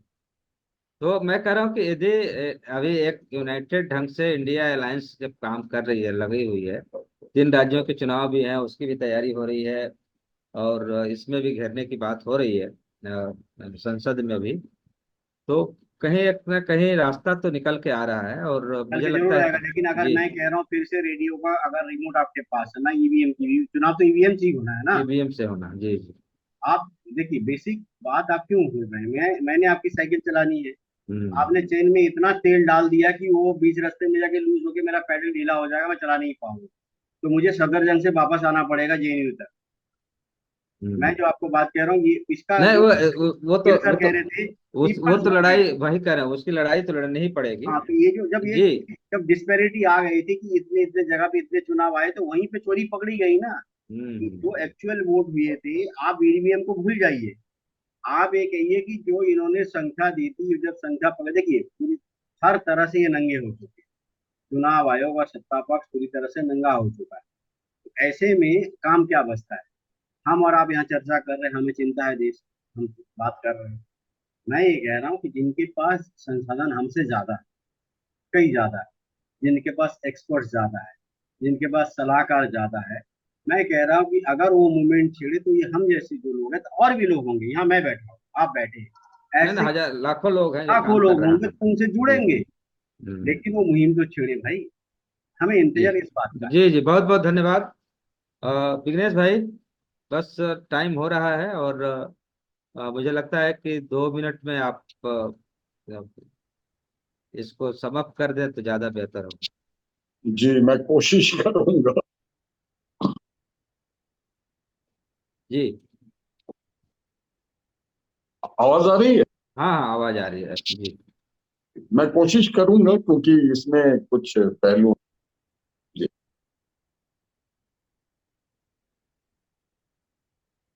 मैं सवाल पूछूं क्या? मैं तो कह रहा था कि शायद या मैं कंटिन्यू करता हूँ। कंटिन्यू कर लीजिए। मैं नहीं, सवाल तो यही था कि भाई जो सवाल सबसे किया था वही है कि एक सवाल तो एक ही है, लोकतंत्र कैसे बचे बस। बच्चे, हाँ, बच्चे, और उसमें जो इलेक्शन ये वाला पहलू है। हाँ नहीं, सबका कंसर्न यही है, मेरा हो, गिल नित्यानंद जी का जी, हो। गिल साहब ने कहा कि पूरा का पूरा सिस्टम ही हाईजैक है। बिल्कुल यही तो मैं भी बोल रहा हूँ, मैं जो टूल किट बोलता हूँ वो टूल किट है क्या, किस चीज के लिए था? इस सिस्टम को हाईजैक करने के लिए था, और सिर्फ सिस्टम को हाईजैक नहीं किया गया है, आपके देश का जर्रा जर्रा जो है वो किसी और के कब्जे में है। हम लोगों ने इतने इतने इतने सारे प्रोग्राम्स किए, इतनी सारी बातें की, आरएसएस के लोग 10 दिनों के लिए हर साल चाइना जाकर के वहां पे कम्युनिस्ट पार्टी ऑफ चाइना से जो शिक्षा लेते हैं या देते हैं पता नहीं, वहां के लोग गुजरात आकर के और नागपुर आकर के जो है शिक्षा का लेन देन करते हैं। अमेरिका